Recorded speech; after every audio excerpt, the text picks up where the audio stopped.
Good evening, everyone. Very warm welcome to all the participants on the fifth day of third Executive Development Program for those who qualified in November 19 examinations.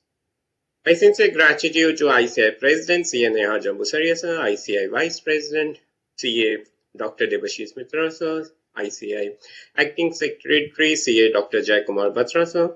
This program is an initiative of Committee for Members in Industry and Business under the leadership of Chairman Central Council Member CA Hansraj Chugh sir and Vice Chairman CA Durgesh Kabra sir. Their vision has allowed us to continue the series of programs which has been immensely beneficial for large number of our members who are either have to join the corporate world or are working in the corporate world. This is a mix of various soft skills, opportunities in different parts of the world, how you can appear for interview. And let me remind you that on the webcast link where you have joined, there is a recorded webcast where 17 days, all 17 days which has happened, the videos are available, which you can have a look at it. There are certain requests to add presentations there. We are working on it and will soon update you regarding that. Today is a very important day considering a lot of requests comes from you to give more time on technology, and today full 2 hours are on technology, with the first topic on data analytics and second topic on blockchain. I'm sure you will have a great time today. And our first speaker, CA Rahul Rastogi, is from Abidjan, Ivory Coast, a place in African continent. And allow me to share some more details on Rahul. Rahul is a chartered accountant and he's serving as the CFO for Africa and MENA region for Olam International's Food Ingredients and Solutions Division. In addition to that, he is also the CFO for the Cocoa Beans Division for Olam. His 18 years of experience includes auditing, financial reporting, capital markets, merger and acquisitions, treasury and currency, tax optimization, policy formulation, and business strategy, coupled with finance leadership roles across 16 countries, during which he was based at 5 different countries. This has endowed him with a rich multicultural and multinational role across the globe. In his leadership role, Rahul has partnered with business across various areas of supply chain such as origination, trading and distribution, and logistics and processing.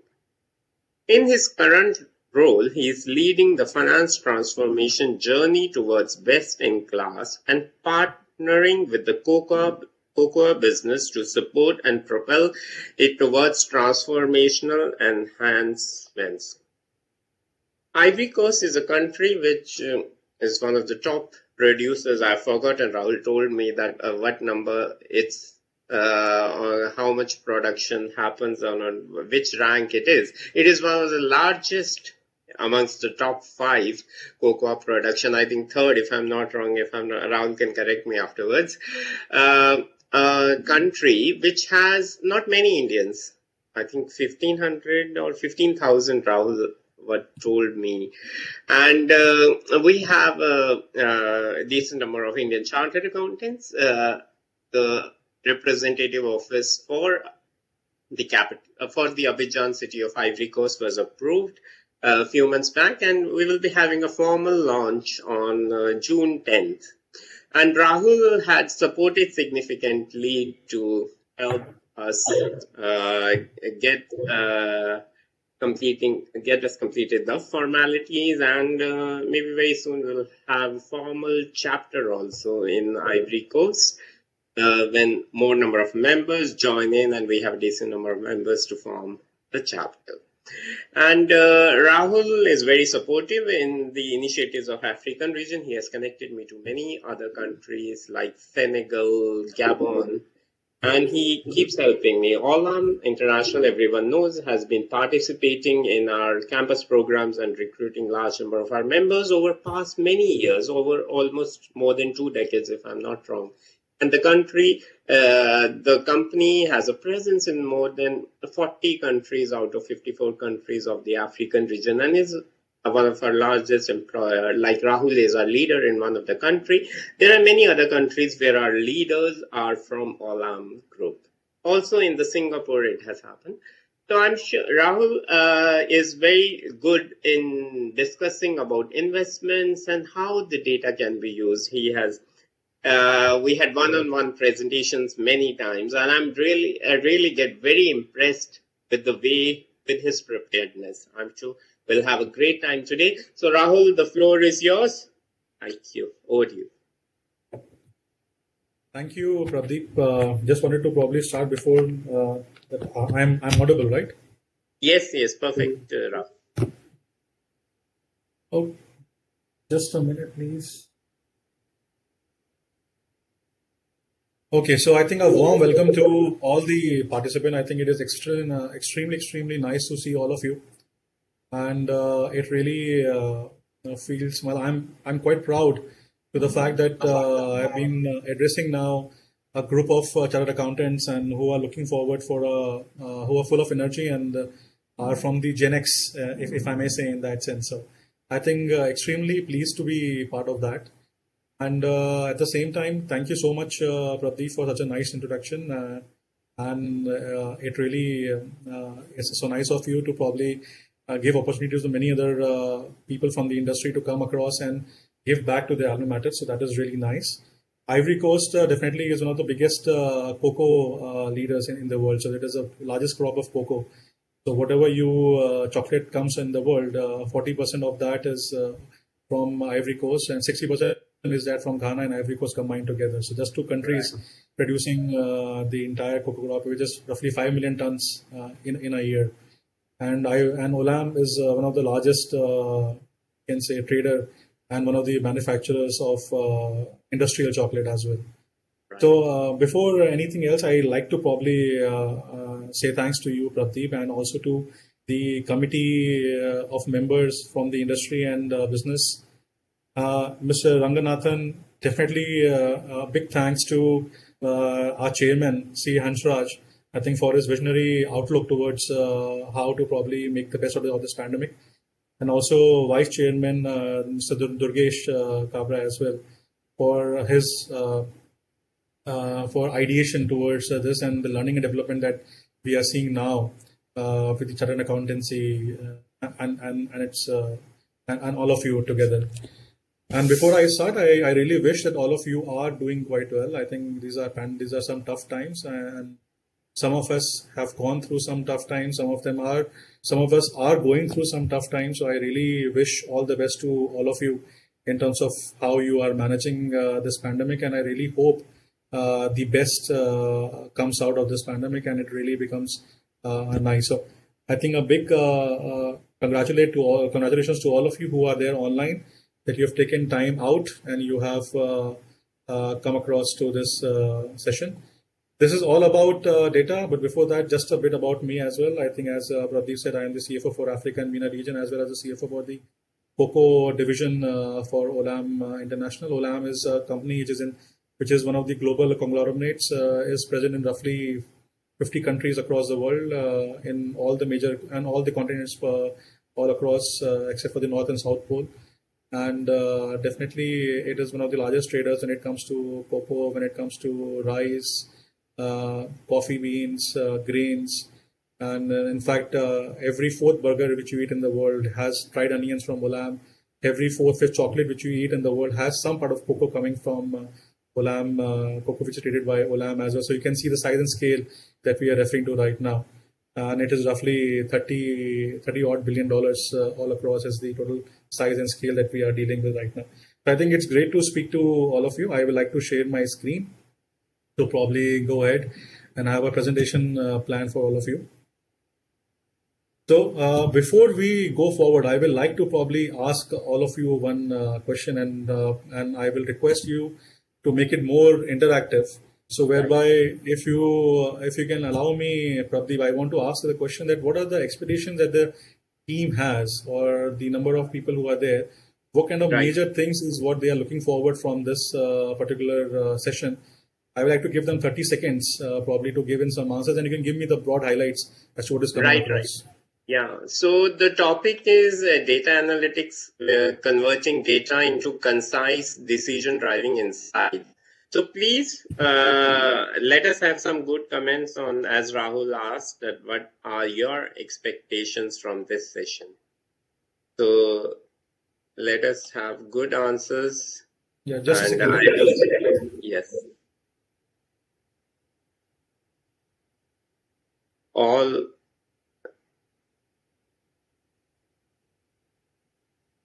request all who are here to please share your views.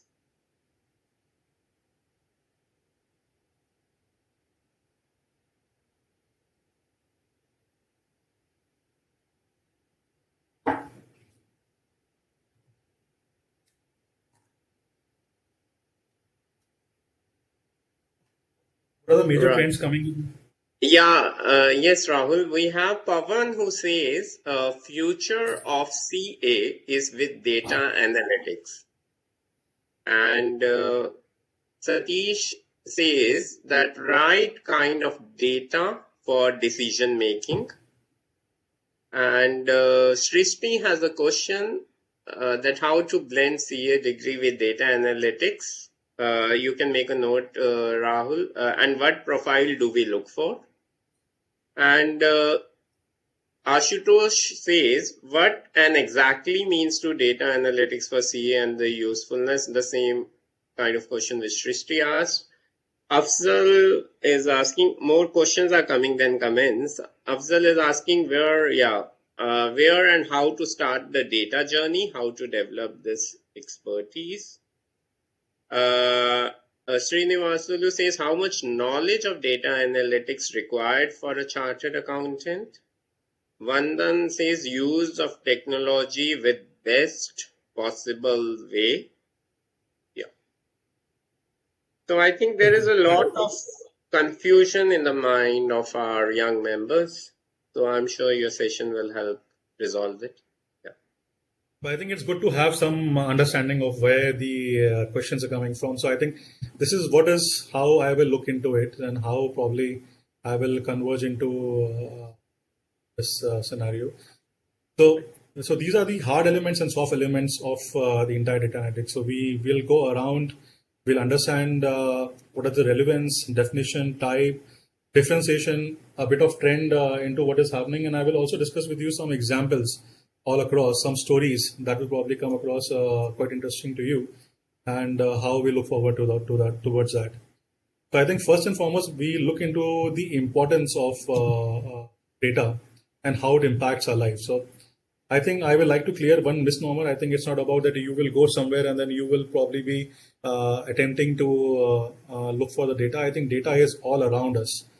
So it's everywhere that you will look around. It's next to you. It's around you. You are going online. It is there. You're going for shopping to some market. It is there. You are putting up your accounts. It's there. You're looking for some information. It is there. A decision taking is to be taken. It is there. Everywhere it is there, all across. And today's data, it is 2.5 quintillion bytes of data, which is created every single day, and which is whatever data we had been creating till 2003. Today, that was the entire data. We are creating it just in 2 days.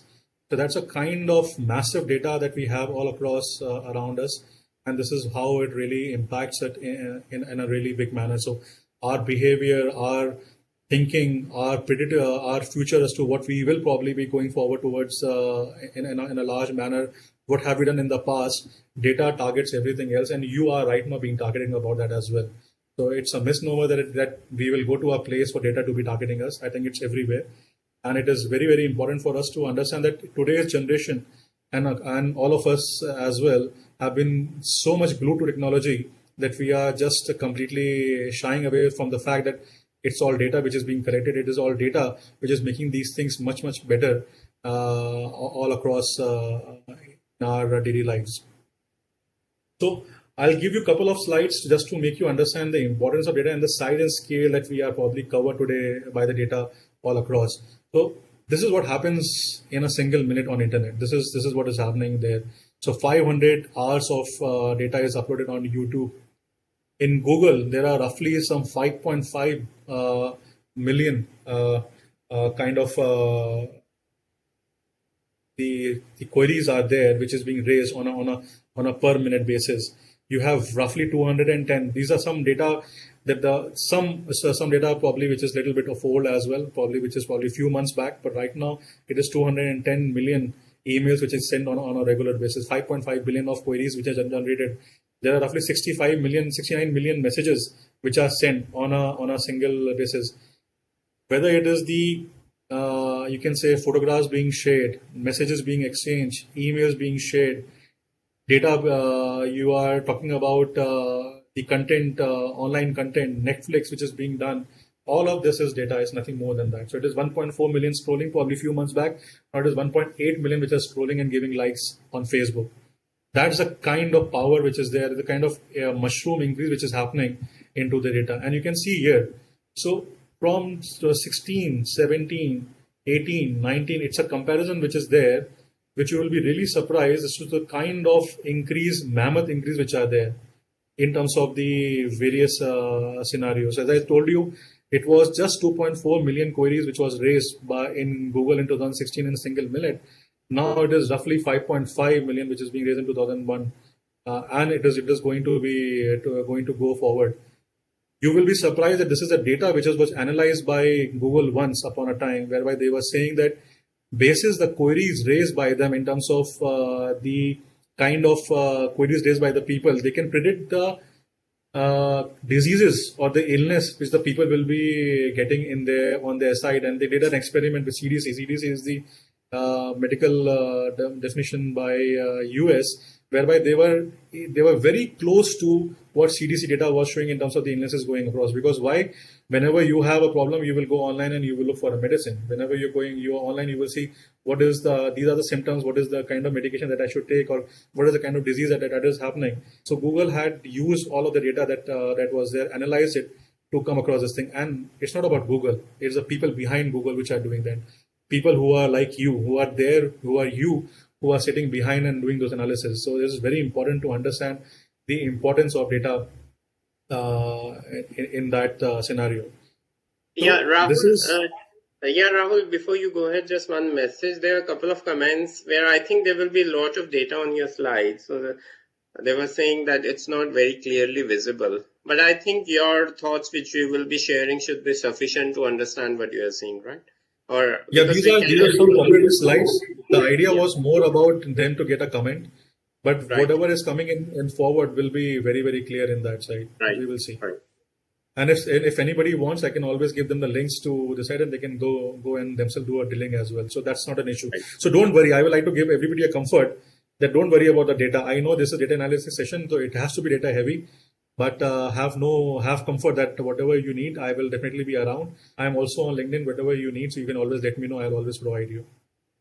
So how much is data around us? So this is the zettabytes. So in 2010 it was 2, 5, and then going forward till 2024 we are expecting it to be 150 zettabytes of data. Pradeep, I would like to ask a question to the Right. audience here. What is the zettabyte as per their understanding? So I'd like to see some comments from them. If What you is can, Zeta? Yeah, what is a zettabyte? What is a single Z. zettabyte? Okay. Yeah, zettabyte, which is What there is on my slide. right? What is a zettabyte? If anyone can, please comment on that. Without using Google, if they can. Yes. Google has become a norm now. It will be added to one of these searches of one of the 5.5 million searches on a minute basis. It will be Right. there.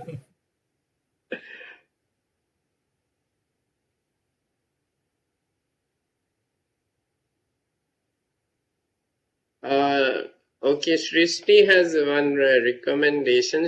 Anyways, Rahul, you said that Yeah, the forward slides doesn't have that much data, right? yeah. So Shrishti, don't worry about it. Whatever data is there, you will have it as I told you. as I told Yeah. everybody else. So any comments on Because zettabytes, or should I go around?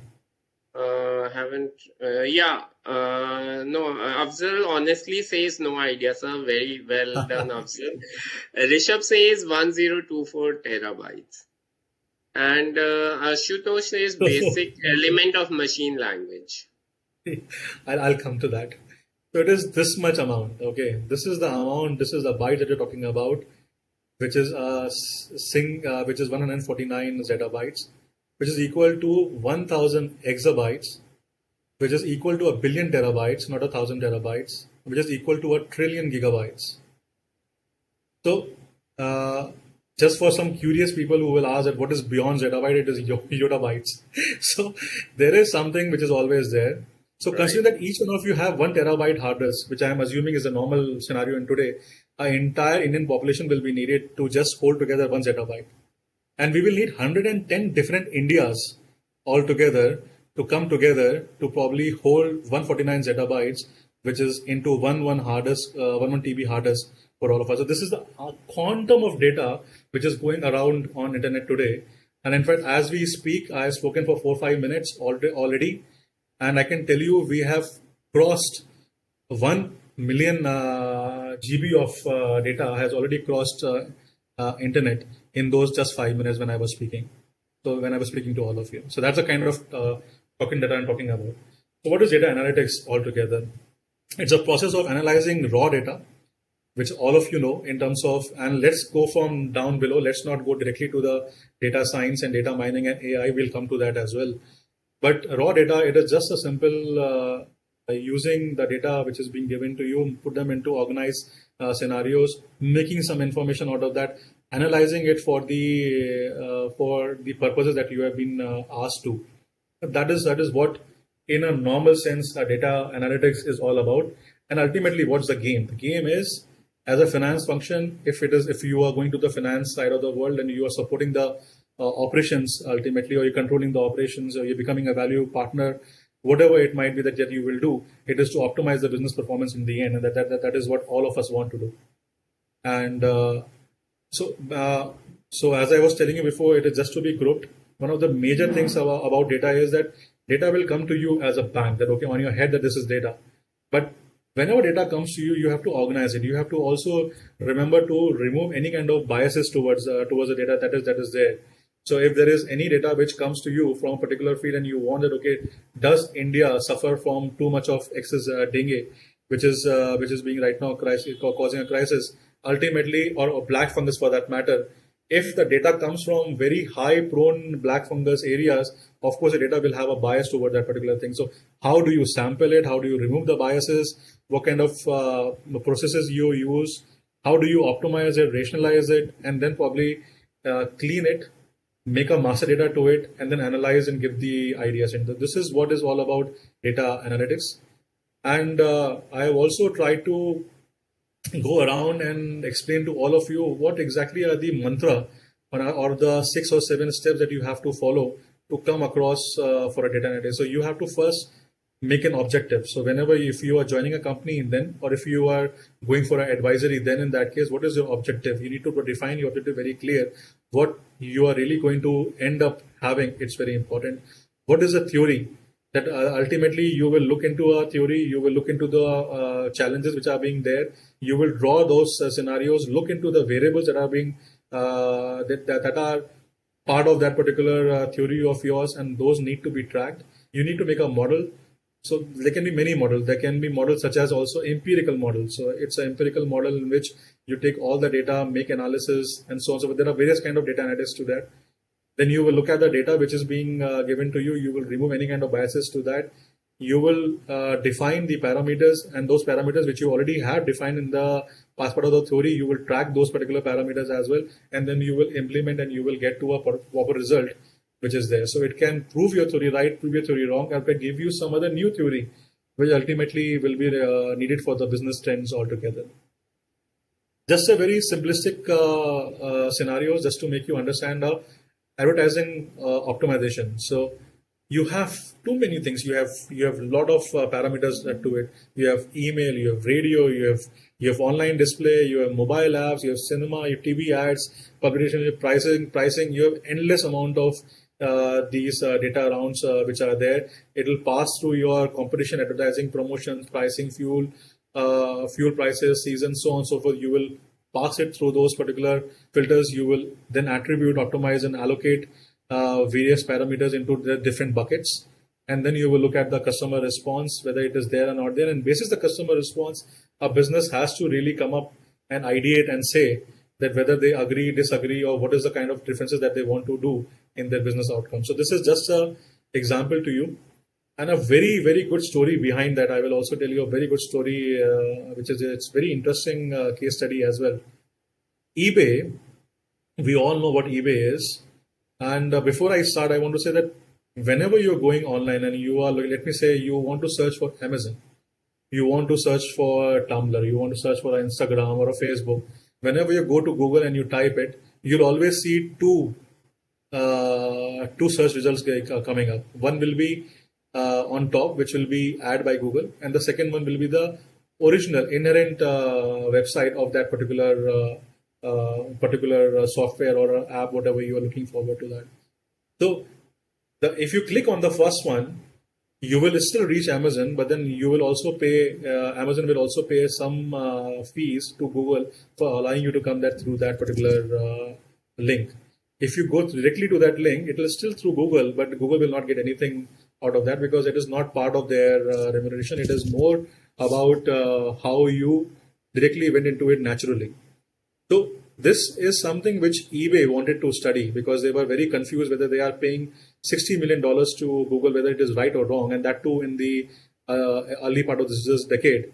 So this is where they basically went across, they tested their forum, used the same mechanism which I told you, exactly this mechanism of defining their theory, defining their options. They went through a model, data, method, implemented their theory, and they came to know that whether they pay Google or they do not pay Google, they ultimately are getting the same amount of traffic. In fact, if they don't pay Google also, they will still be at a better off in terms of the traffic that they are getting. And they really saved $60 million at that point of time for their company, which was an extraordinary thing. And again, it is the same CAs, it is the same people of finance. You are the experts, champions in finance and in business going forward. Let me be very clear with you. One of the majority sections of Fortune 500 are finance background people. And I was telling this thing to also Pradeep the other day that we should be proud to be part of this particular lineage. So this is something which is very important. I think a couple of people were asking me how to blend CA to data analytics. Does CA need to know really what data analysis is there before they can do anything about it? The answer is no. There is no science, there's no chapter that you have to study to probably get an understanding as to what a chartered account, but what a data analysis is all about. You don't need to do that. You need to probably just learn the basics of it, get the data, analyze the data, know your models, and then go forward towards the implementation. That is a regular thing. We all are born finance. Well, we all, by virtue of being chartered accountant, we all are having excellent amount of understanding of numbers, and that is what we want in this particular thing. So what is happening today? So today we are having the various kind of data analysis. Is one of them is descriptive. So you use just simple data converted to information, whereby it will throw whether the sales is in which months the sale is good, in which month the sale is bad. You will have a simple descriptive analysis of data which you can do by virtue of the data which has been given to you. When you make a diagnostic scenario, so okay, you talk about why. When it was earlier, it was only about what. Now you're coming to why. Okay, why is it happening? Why is your data coming, sales becoming less or sales becoming more? That is what you answer through diagnostic data analysis. Predictive is that, okay, basis your past trends, this is what is probably going to happen when you will have a hot summer. Then your drinks will go up. The sales of drinks will go up. So we need to probably be there in those many areas. But now, guys, I think the important part is that you have to now look at the last one. So predictive is something which is very nice. Everybody likes it to have predictive scenario, but there's something called prescriptive also. So we have gone beyond the age of only diagnostic, which is what normally people were doing, and we are towards predictive also. And now what people are saying that okay, can we probably predict the future sales and anomalies as well? But now we are going towards prescriptive. That it is not about what is only happening; it is what you should do to probably get a sales in those hot summers. So if it is summertime and you have seen in the past that we have not been there on the beach sites, can we go to the beach sites? This is a prescriptive scenario. So it's just a deep down drilling of the consumer data, their understanding of things, and then going forward towards a scenario where you are able to advise the business in the future, and you get a seat next to the business to probably go and explain them that okay, this is what you're going to do, this is how you will probably be successful in your business, and probably will have a major chunk of the consumer here. So our landscape is changing. We have to move away from the traditional scenarios of television, broadband, just radio, print material, those kind of sales, consumer and offline community. This is not what we're tracking now. We're also tracking, apart from this, we are tracking on the experimental sites, your PR events, your media, of social media as well. You have your geolocations. So there are satellites which are directly tracking us in terms of our consumer need, in terms of what do I click. So if I click something in my network, it is all going towards the data, and it is just going to increase there in those scenarios. So what is the social experience? Every single thing is there, and it is changing massively, and hence it's important, as somebody was asking, we have to also change accordingly with the changing times. So these are some of the key terms, and there's no need to get completely overwhelmed with the amount of data that we're talking about here. So just to give you some ideas, and these are some related terms as well. So a lot of people were asking about these futuristic scenarios. These are futuristic scenarios that we're looking towards. So artificial intelligence, which is there, we all know that it is basically how a machine is mimicking a consumer mind. It is what is coming from here. If I add machine learning and deep learning to it, is nothing but a subset of artificial intelligence, and you come to a machine learning and you come to a data mining. Ultimately, what is data science? Data science is different from data analysis because actually in this case, it can also take out data which can be probably pretty prescriptive in nature and can go forward towards that. Text mining or unsupervised learning is one or less the more or less the same thing, but of course different, but one or less in the same category of data which is completely not having any kind of titles, topics. It's just a complete mess, and you go deep diving into it, and then you do a text mining, or you do a unsupervised learning. Supervised learning is when you have some topics to it, and then you are able to do that, and so on and so forth. So these are just few words, nothing to be overwhelmed. It's just that this is where the world is moving towards today, and this is where we need to probably continuously upgrade ourselves by learning and doing data analysis. So just to give you one example, even in my company, when I started off working for Olam, I was doing the descriptive part of it. I was not doing anything which is towards diagnostic or towards the predictive side of it. But as and when we kept on increasing, we also added bots to our particular find. So instead of a person sitting, now there are bots which are sitting in our company, which are just doing data analysis on whatever data we are sending or we are typing or we are generating of any kind whatsoever. We have side, we work with the farmers, so we now can basis our understanding of things, basis our geo-satelliting movement, we can say that okay, today the crop looks like this, but in the future the crop can look like that. We have some amount of artificial intelligence and machine learning that we can just click a photo of a crop where there is a disease which is growing. A farmer can grow somewhere sitting in Africa. He will click a photograph. It will go to satellite. Somebody sitting back in Chennai, there is a bot which will look at that particular image and will tell that farmer back sitting there in Africa, thousands of miles away, that you have this disease in your plant and kindly apply to these kind of you can say medicines to your plant to probably get a better growth out of it. So that's a kind of power that you're talking about these AI, machine learning, deep learning. You have seen how we can now today move animals. So animals can be tracked. They can be told in their mind to move left, move right without doing anything. From a click of a button, they can be told that you can move left, you can move right, and tomorrow it's a scary scenario, but tomorrow the memories that we have can also be changed, can also be implanted into our brains. Again, a technology AI, but also about the data that we have, which is moving around in our heads as part of neurons all across. So that's the power of this thing. So this is what we have covered any which ways. So why is it important? Why I gave you examples about the businesses that we are running, and why is it important for you in your life? Somebody was asking this question as well. I think it is all about ultimate businesses. So the Fortune 500, they were not having any kind of digital scenarios. So let me say some 12, 15 years back. Today, 95%, even 100%, I will say, as we speak, are into the data sciences. 84 to 85% CFOs say that this is their agenda for the next time. And CFOs is what you guys will become in the future. That this is an agenda that they have to go digital all across. So this is why it is important, because it helps businesses to understand the customers. It helps businesses to understand what is happening in their business. It's kind of a mirror to the business that, okay, this is what is happening in your business in the way that it really goes around. And how can you optimize their performances? How can we reduce costs? How can we make the business more and more efficient in each and every way?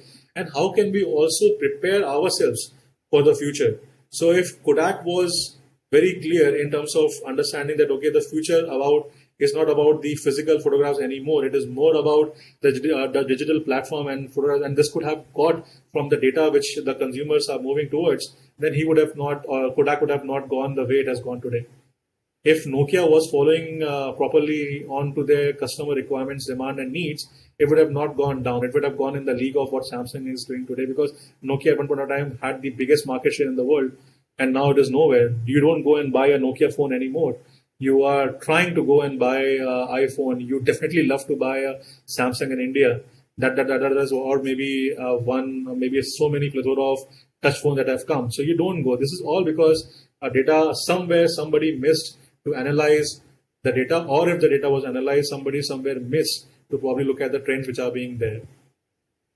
So, do you think really that it is only about tech industry which are moving towards the data analysis? It is not about me. Why am I talking about the big data, and why I'm talking about the data science and so on and so forth? You will be surprised to understand that data today is being projected and used by these five industries.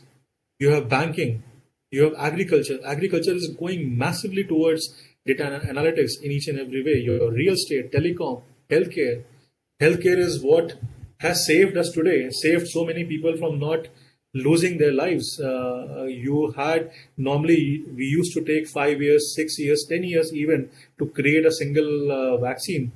We had a Ebola outbreak some 7, 8 years back into the world, and we got the vaccine just a couple of years back, or just a year back. That was some 6, 7 years lost only in making the vaccine. But for COVID, we had to make the vaccine, and we went ahead and made the vaccine. You all will be reading so much of it, so much about it as to how it was tested. It was tested in a hurry, got so much of data points that we are learning about it, and we will keep on learning about it.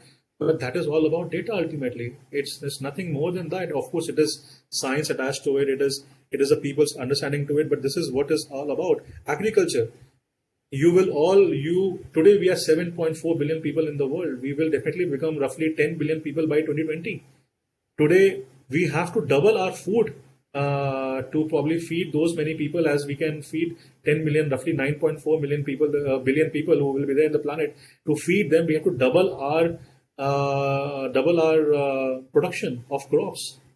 And why double? Because ultimately we are moving towards more and more protein. We want people to not remain hungry. We want them to go forward towards it. But where are we? So these are all data points that agriculture is today. Agriculture companies are today estimating, putting it together, and then going forward towards how they can use it. It's a very, very awesome thing to do. So this is very important for CAs when they are in corporate. So if you look at these five sectors, you also have IT already with you. So you're already covering 80% of the companies that are available in the market space. And this is where you guys will go when you will go to a corporate domain. And this is very important for you. And if you're in practice, it is definitely imperative for you to get understanding of these and probably analyze your clients in that manner, because when you will give them something which is not getting in a normal sense, that is the value that you will have. If you give them something, if all of you will give them, or let me say, if I take one example, if you will start giving all the same advisories at what 10 other people are giving them advisories, and what is the validation which is coming from a CA or from you? The validation will be when you will look at their balance sheet, you will look at their numbers, you will look at their sales figures, and you probably can give them an advisory that, okay, looks to be some kind of anomaly in this case. Can you probably look at these 4 or 5 items, which probably can give you a better amount of sales in the future, or better amount of manufacturing, or better amount of advisory, whatever it might. But that is what value you will add, and this is what a CA needs to probably understand. And I think one of the questions was that how to blend CA with data analytics. Again, blend these 2 points of mine. You don't need to be an expert of data analytics to do data analytics. You don't need to be do that. You just need to learn and move forward towards that. And when it comes to a C data analytics, as I've shown you so many slides in the past, using of those methods, you can definitely become a expert guy. But ultimately, it is your mindset which has to really be there towards data, and don't take it lightly. It is something which is going to become the industry norm in the future. So there are, so I think a lot of things I have already covered. So whether it is predicting trends, whether it is asset risk, whether it is preventing of frauds, and trust me, today one of the biggest way to prevent a fraud is to look at the numbers, look at the graphs, the trends that they are moving. You have seen multiple movies of people who are genius, who are born genius, can look into the data set of numbers and can look at the trend somewhere in the movies. You don't need to do anymore. You don't need to be that genius. You don't need to be that Robocop to probably understand numbers in your mind. There are bots doing that. There are various programs which are sitting in there. So Excel is not the only mechanism of data analysis. So please stay away from that misnomer that if I know Excel, I need data analysis, or I can do that. There are multiple other things. And it has a large impact. It has an impact on environment. It has an impact on research. It has an impact on the trends that we are moving forward. We came to know recently that Yas is going to hit our shows. Taute is there going to hit our shows. How did we come to know that? We are tracking the data continuously. We are looking at the data. We are seeing how it is moving. We can predict and we can imagine as to which way it is moving. When you look at a photograph of a moon, or if you look at a photograph of a Mars, and we look at there are 60 million photographs which are combined together, stitched together, data points are stitched together to give you one single photograph where you can see the craters which are there in the moon or in Mars. So data is everywhere. That is the thing, and it is in every single place, right from the bottom line to what you were doing, and you have done a lot of data already in your chartered accountancy course when you are running, and then you will do it much beyond in the future as well when it comes forward. So everything is linked. So I think the scenario which I was presenting all across, everything is linked. Whether it is social media, which you will put a single click in the social media, it will move through Internet of Things. In India, it is not that much, but outside it has come in a big way. You have Internet of Things coming in up, and it is everything is linked from each other. Your house lights, your fan, your electricity, everything is linked together with all the other things. And then you move towards cloud. You have the data warehousing there. Then you have mobility. Then you do data analysis to it, and then ultimately the decision is taken whether this guy ultimately wants to go towards shopping of iPhone, or they want to go towards shopping of Apple. And if iPhone looks at that you are somebody who wants to go and shop for Samsung, they will give you 10,000 ads on your screens, which will probably align you towards buying an iPhone ultimately than as a Samsung, and vice versa. So that's a kind of interesting thing which is happening behind. So it just helps you to understand and analyze better as to what is your decision taking, how are your decisions going and affecting the people in the future, and so on and so forth. So ultimately, this is nothing but about social media. I will not go into the site for more. I just wanted to probably give you one idea that you are covered everywhere. So social media, where it is there, you are standing there everywhere around you, every single thing, right from pictures, photographs, comments, compliments, yes, likes, whatever you might do, emails, messages, everywhere. And it's data all that you add is getting analyzed, and you guys will be analyzing it in the future, and this is what you will do. This is just again a kind of overview for you to probably understand that, okay, when you're looking at any kind of phases, you have initial consideration for any kind of thing that you are doing, active evaluation, moment of purchase, post purchase experiences which you guys will be experiences, and continuation of evaluation. So for a company, these four things are very important: monitoring, responding, amplifying, and leading. So whenever they look at anything which you are clicking on the system and you look at their what is your data which you are referring to at this point of time, they will look at that thing during all of those five stages. Then they will look at and respond it also. So if you go to a restaurant, if you say I don't like your food, it will immediately trigger a crisis management at the end of the hotel management, and they will come back and probably give you their comments or probably give you or offer some other kind of solace to you, and then they will look at customer service. Similarly, you will be having referrals, brand content awareness. You will have so many data points which are being there. For you, it is a simple comment, but you don't imagine the kind of data it generates behind you, and just keeps on getting generated all across behind you altogether.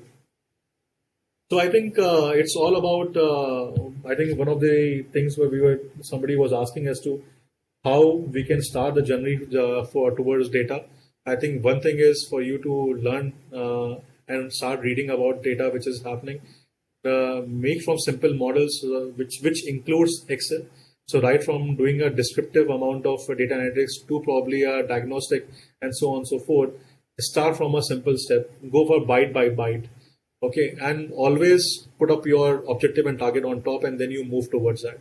So, a strategy, innovation, process automation, technology, organization, customer decision journey, these are all towards a digital transformation that all of you will need to move towards in the future. What are the takeaways? Takeaways is that it is a growing and dynamic field. We all need to be really looking forward to that. It's an unprecedented data boom. By 2013, we will have tons and tons of data, and the world economics is going to depend upon that. It's nothing more than that. These are just some of the examples for all of you to probably understand as to where we are moving. What is China? What is US? You don't need to really go into that much detail, but you need to understand that the data is playing such a big part in the currency evaluation, in the trade flow that is happening between the two companies, in terms of our COVID scenario situation that is being reacted. It is all going to, I think, works over that. But I think one of the most important slides I will like to probably still go back to that, and I will like to show you that what we need to remember is very important. So I think this slide is something which needs to be important as to what people are asking in terms of what data evaluation and how do we start the part of it. So I think this is very important to memorize in your mind. From your theory, you develop a theory. You today itself, or whenever if you are interested into data analytics, you don't need to go to a company, join a company to do that. You just put up a theory in your mind that okay, whatever theory is. So let me say tomorrow I want to put up a theory that okay, sales of Coca-Cola in India is going towards a bad trend, or it is not so great. So what is your model? What are you defining it basis? What are the variables that are there? And then you can start analyzing those variables. So whether Coca-Cola is present in how many areas? What is the distance between two Coca-Cola companies or areas that they are putting across? What is the coverage of location of Pepsi or of Coca-Cola in that scenario? And you collect the data yourself. Then you look at the various model parameters which are there. Okay, your Coca-Cola is drunk mostly by people who are urban or people who are sitting in rural areas, or it is drunk more at what time of the hour? Is it drunk during the lunch times or during the mornings or during the evenings? What exactly is the timing that it is better? During which areas it is being, or in which areas it is being drunk? Pepsi and Cola are being drunk in those scenarios. What is the costing module? What is the money that they are giving to their dealers, so on and so forth? So think in your mind all of those parameters. There are endless parameters that will be there. Seasonalities of it, timing, duration, which religion is there. Which celebrations are happening during those times. Whether it is a cricket World Cup is going on or a football World Cup is going on or some other thing is going on, a lot of parameters are there. Implement all of your those strategies, whatever is in your mind, and then you will see whether you can validate your data or not back as what we are thinking. And it can be the same for pizza, it can be the same for anything else in the world. But the thing is that you need to probably define a theory for yourself and then go forward towards that. You will see the kind of benefit that is coming out of this data analytics. So I think this was the main points from my side, Prabdeep and Ranga, and I think I am very happy to have any questions which are coming there. I'll be more than happy to probably try and answer those on whatever basis we can. Yeah, I think Rahul, we should have some questions. So request everyone that if you feel like your question hasn't been answered but you had asked earlier, please type Yeah, it there are again. questions already there. There are Yeah, yeah, questions yes. there already.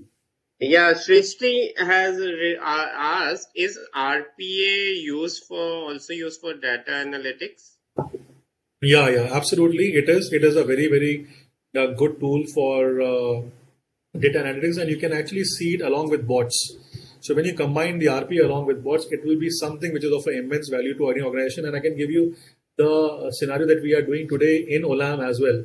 So in Olam earlier we were very confused as to our sales data, are you can say not confused. I'm saying we were doing analysis, but those analysis were more about a post facto analysis. We were not able to do a kind of a diagnostic scenario to that.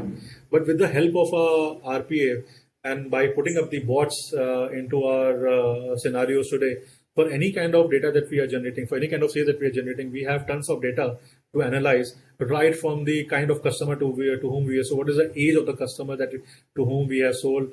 This customer comes to us on a regular basis. This customer comes to us on a single monthly basis, weekly basis, daily basis.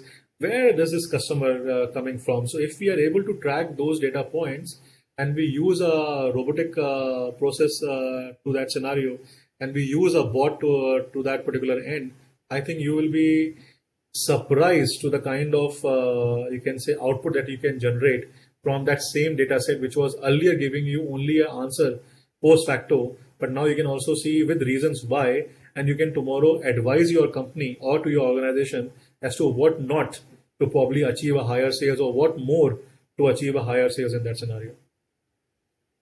Yeah.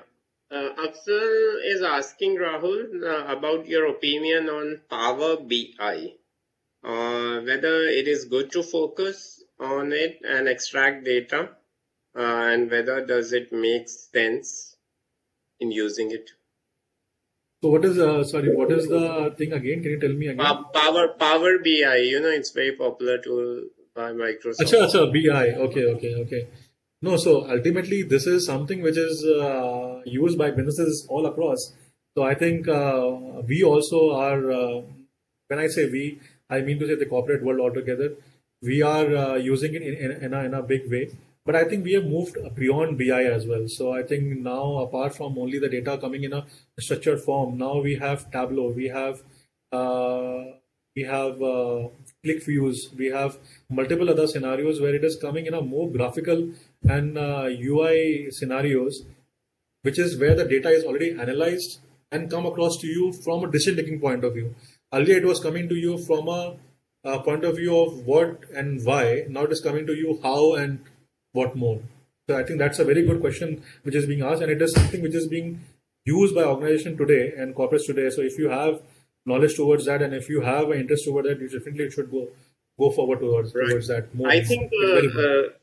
yeah, I think it can easily be used. Small organizations are using, you working in Olam, maybe having many other tools, but it's a good tool, I think, to focus on for Absolutely. small organizations. Yeah, Absolutely. Rishabh is asking to show the slide, takeaway slide, if you can show it again.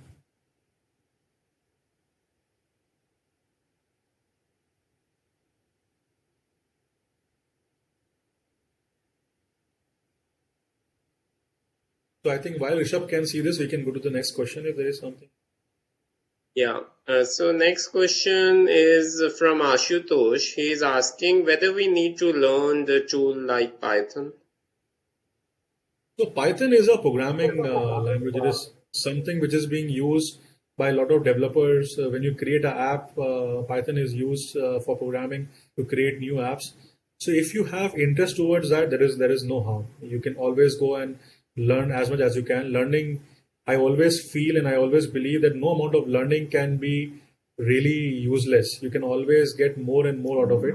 So if you can learn Python tomorrow, if you want to probably work in a corporate or you want to go for a startup, which is what is happening in a lot of cases, you want to go and create a unicorn, why not? You definitely can learn Python. It can really help you. But whether it is as a chartered accountant, I will not say that it is something which every chartered accountant should think about it right now. If you have an interest, then go and do about it because it will take time. You need to really master it. It is not an easy easy thing to understand and learn.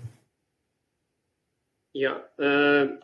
Rahul, we have a question from Satish. I think if you can dwell upon it in 60 seconds or so, that in terms of learning, what do you think he should do to become a good data analytics person?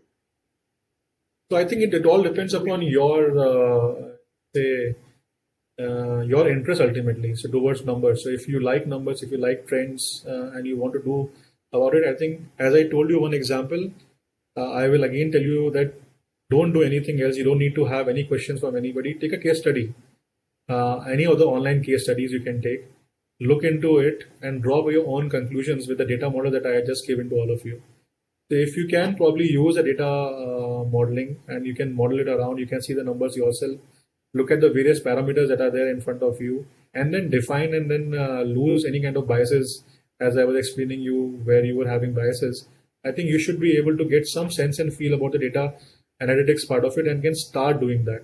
Once you are able to do this thing and you really get a good sense about it and you can prove your theorems. So whatever objectives you are creating for yourself and the theorems you are putting towards yourself, if you can just fulfill those theorems, ultimately you should be able to probably get a good amount of understanding from there. That should be a starting point. And otherwise, this field is very very deep. You can go endless towards that, and it'll keep on increasing. Yeah. Uh, Rahul Vandan has a point. He says that, there are many small cities in India where in practice, we follow traditional approach. So is there anything you can suggest where the use of technology can be leveraged to start and improve upon in such areas if you can? So one of my friends, so I am from Lucknow to be very honest, and I love this place. Lucknow is a great place, but we always see comparison between Lucknow, Bombay, Delhi, metro, tier one metro, tier two metros, and so on and so forth. But I was discussing the same thing with one of my friends earlier. He was also mentioning the same problem that he is having, and he is not able to get clients. He's into practice and not get clients who are or who can give him that opportunity to probably delve deep into this machine learning, AI, analytics of a different kind. So he was talking about those. So my point to him and to you will be, I think it's not about what your clients are coming to you and they're asking you. I think once you look at the business and you look at the trends globally, I think you can also tell them that okay, this is what is happening today. This is what you are doing today and what you want to do today in a traditional way.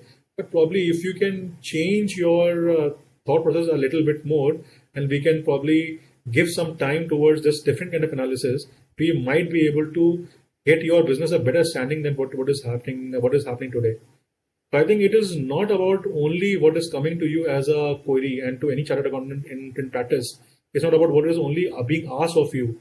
I think what you can also suggest back is very important given the global trends. And today, I can tell you by usage of technology, social media, emails, and so on and so forth, there is no first tier, second tier. Everything is connected online. We all were sitting in our houses and working from home, and companies were minting money like anything. We have all seen what tech companies have done, what healthcare has done, and this is all by people sitting in their homes doing work from home.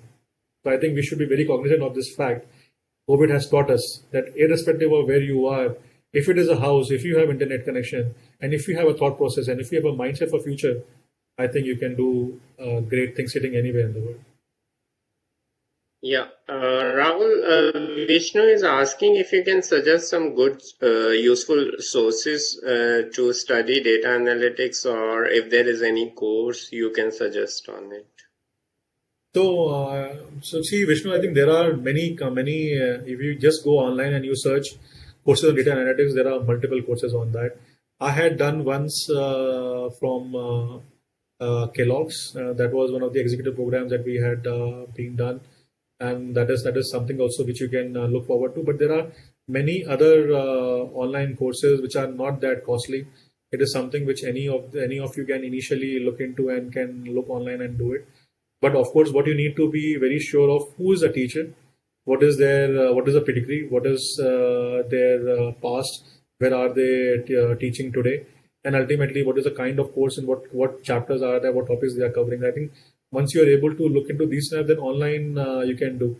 But for others who don't or who cannot go for online courses at one time because of any reasons whatsoever, I think data analytics is something which comes to you uh, by way of your own, you can say, zeal of learning new things. So if you are really good and want to probably learn things in a nice way, I think probably start with those examples that I've told you. Then wherever you are working into whether it is a chartered accountancy firm or it is a corporate, whatever work might be given to you, like we say in Olam, we define our own KRAs. That's a very good thing about Olam, that if I have been given a set of things that this is my responsibility. Now within this, how do I define my KRA? It is my own.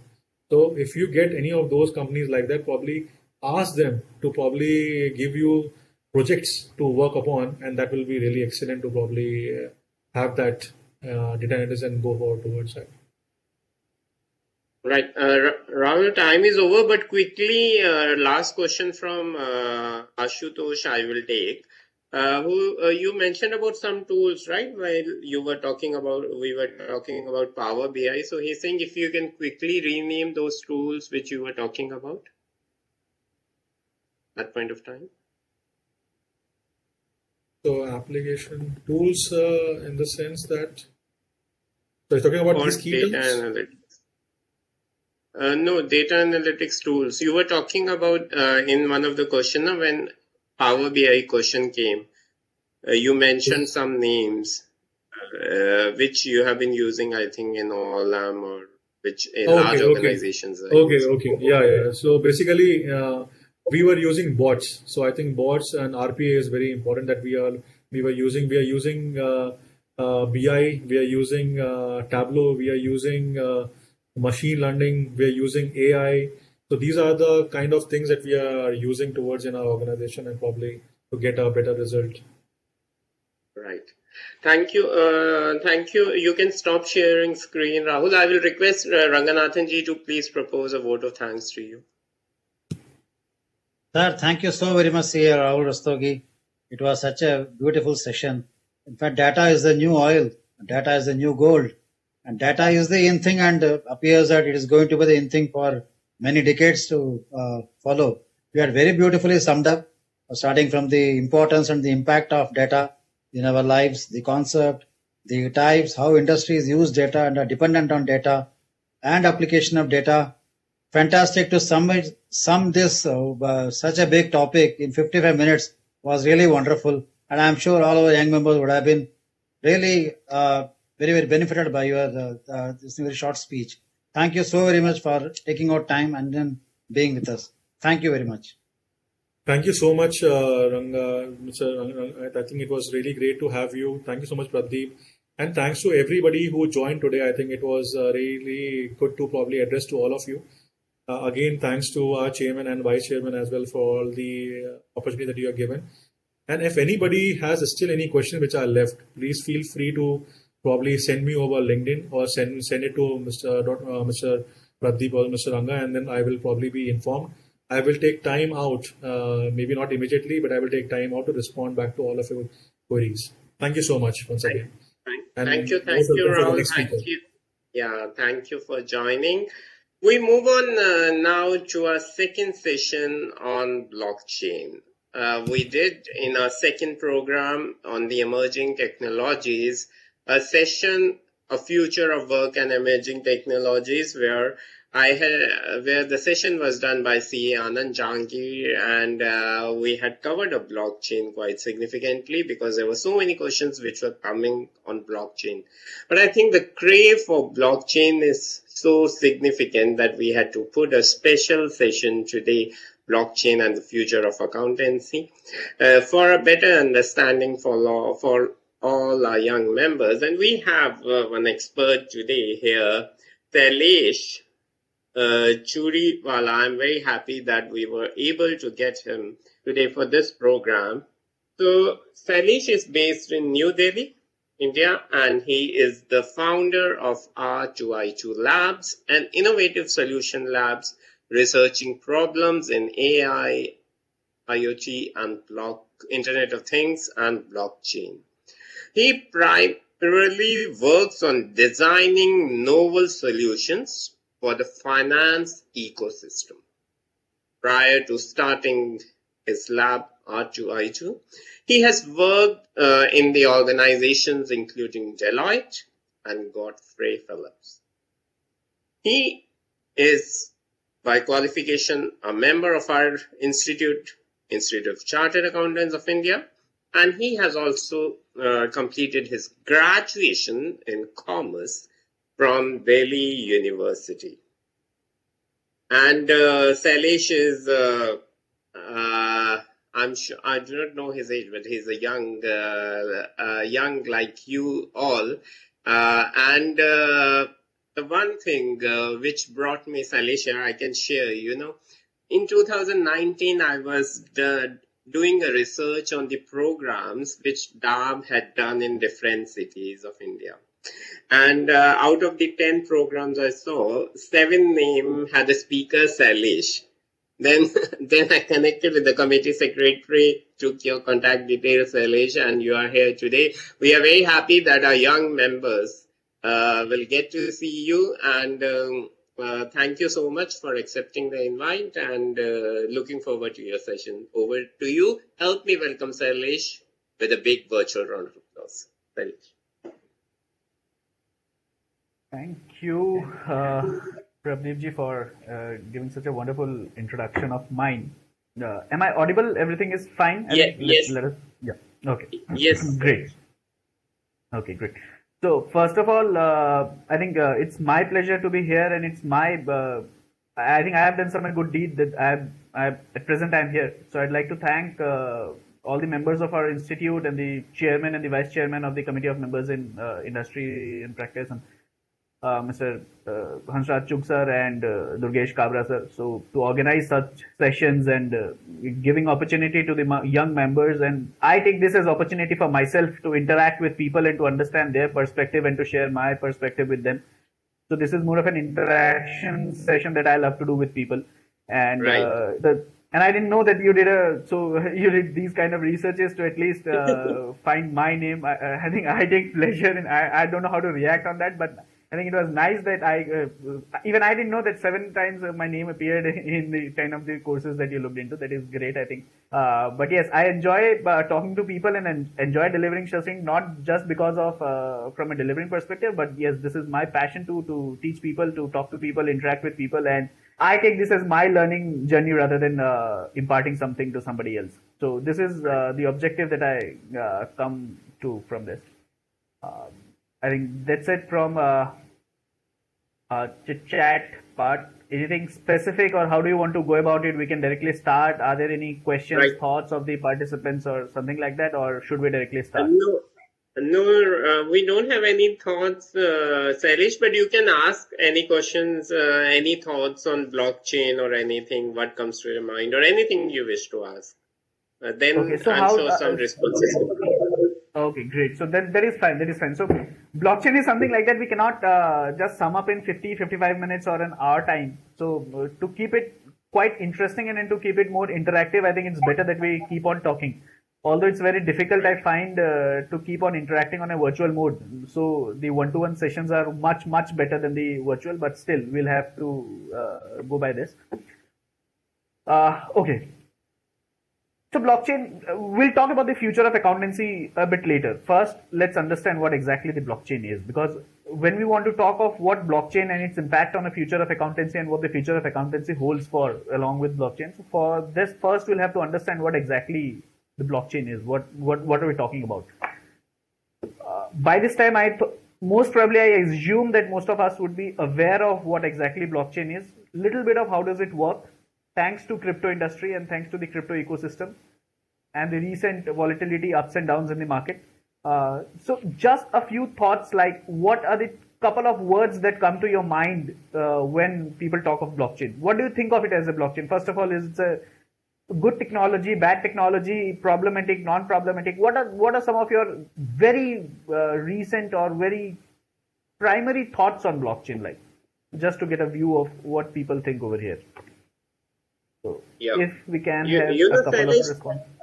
Yeah, yeah. I'll tell you, when sure. I had attended session of Anand on blockchain maybe Uh-huh. 3 years Mhm. ago, he was there Mhm. visiting Dubai. So he had Mhm. put a question on the Menti. That I know. what's the Mhm. first thing comes to your mind on blockchain? So, So many okay. responses came, and there were, I think, 700 participants in the hall. Around Mhm. 350 or 400 participated. So most of the things what relates to blockchain were Mhm. answered by those were senior, mostly senior and fresh members, mix of that. Yeah, so came. So we are still looking for the word which comes to the mind, in the mind of a participants. Please share that what comes to your mind when you think about blockchain. Srishti has put one question, Sailesh, which I will share with you. Yeah. Asked that do we need to take blockchain as an additional upskill course, as right now we don't have much opportunities in it. So in within your session you can answer that, I believe. Or Sure. Sure.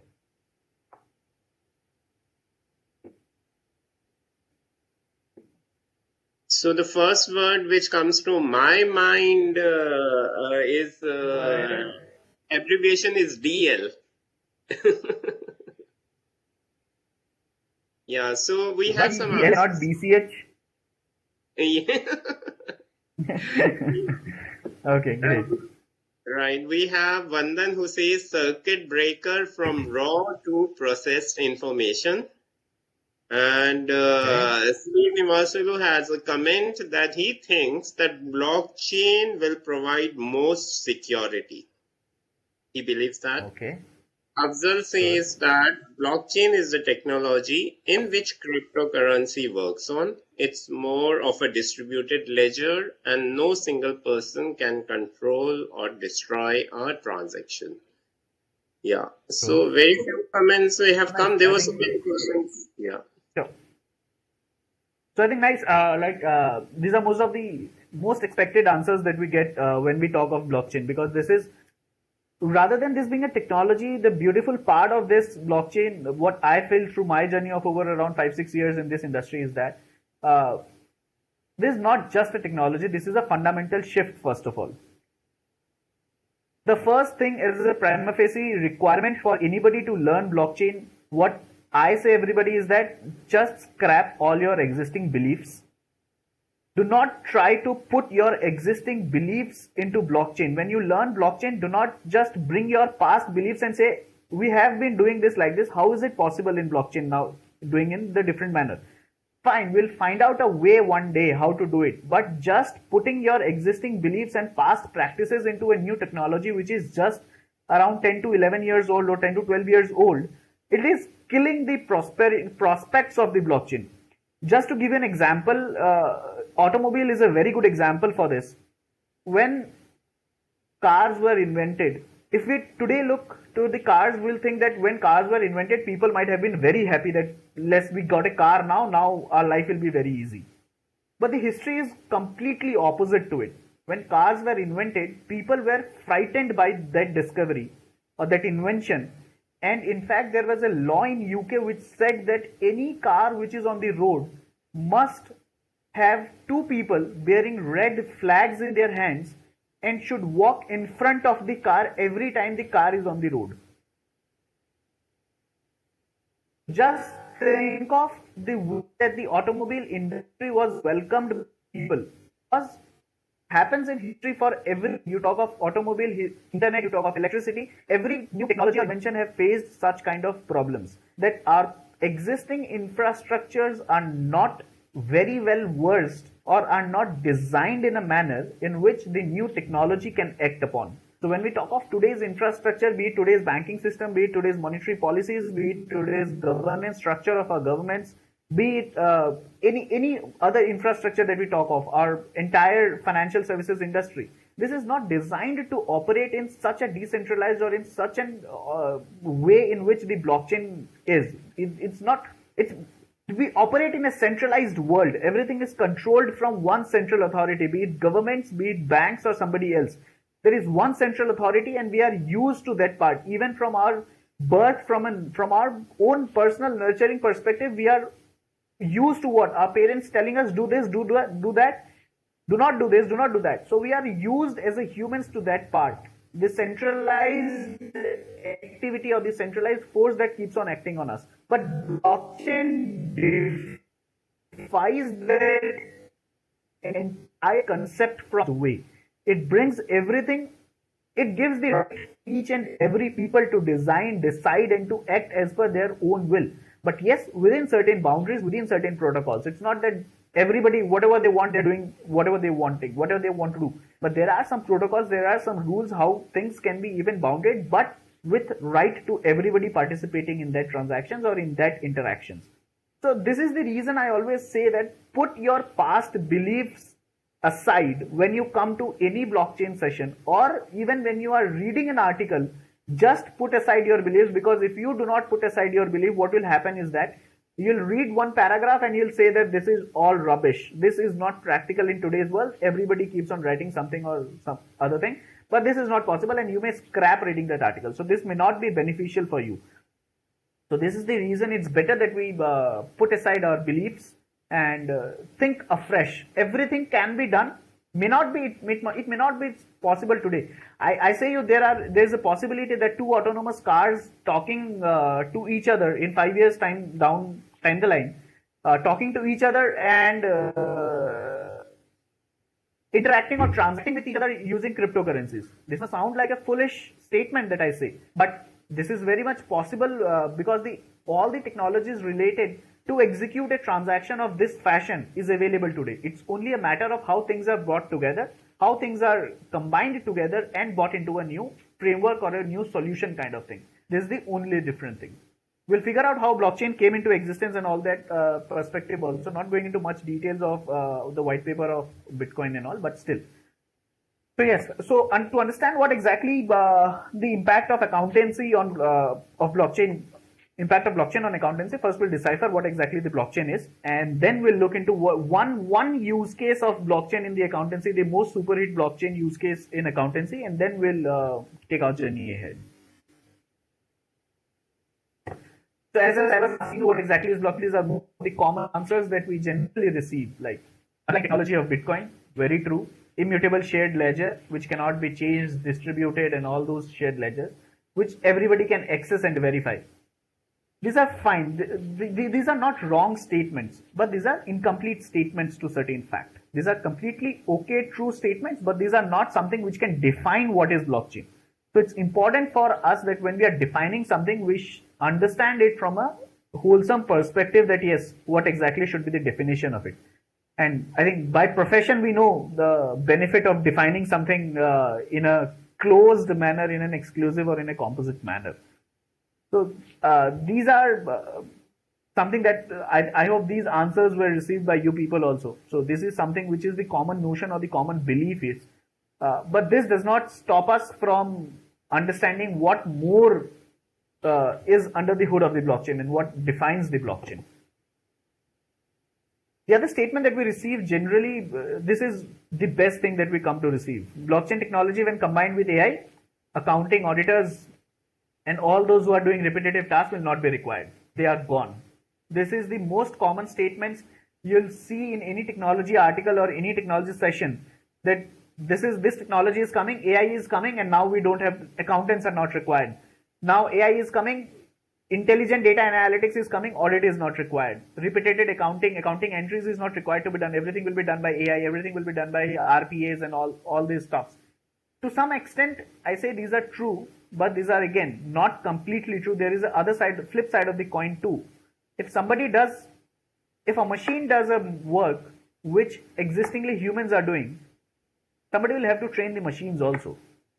Somebody will have to also look after the machines also. Somebody will also have to design novel solutions in which the machines can be used. Similar is the case with blockchain. When you discover blockchain, when you read blockchain, you will find these kind of statements that yes, with blockchain, accountants and auditors are going to become redundant, they are not gonna be required in this amount of quantity or in this amount of hours of service in which they are required. I've put these slides just to keep you as a warning, to give you as a warning that when you go further and explore this topic, these are something which you'll find. These are noises which you'll find in this entire sea of information. So be aware and just do not fall prey to these kind of noises. Try to separate the noise and this actual story out of it. So these are just a few things which I did wrong in my journey. That is what I try to put in this slide. So now looking into what exactly blockchain is. As Alia told, this is not just one single technology that has come up. Looking into its history, blockchain was something which was already been in existence from 1970s and 1980s, but in different parts. Blockchain is a combination of multiple technologies which were already existence by the time Bitcoin came in 2008. I hope everyone is aware by now that blockchain, the mother of blockchain is considered to be as Bitcoin. Because in 2008, when Satoshi, pseudonymous person, when researched and put out a paper on the internet on bitcoin.org, a peer-to-peer electronic cash distribution system, that was the time when blockchain came into the world, and thereafter it took its own journey of hype cycle and of acceptance cycle. But it is not that in 2008 itself somebody designed the entire technology or somebody thought of this technology. When you read that paper, even you find references of papers or researches that were already done in 1980s and 1990s or 1970s. So there are multiple technologies like cryptography, hashing, distributed computing, distributed ledgers. So these are some of the existing technologies which were already there in 2008. And Satoshi Nakamoto, the person who designed Bitcoin, is said to be designed Bitcoin, used these technologies in such a manner that it gave an entire new opportunity to the world. Basically, there were first time in the world two persons independently were able to interact or to transact with each other without having any central authority in between. Just like an email today, if we want to send an email, we send email to each other. We do not need somebody who you send to person X and person X verifies it and sends to your receiver. There is no X in between. It happens peer-to-peer. But everything that we send on an email is a copy of original information and not the original information. So this was not possible for an asset.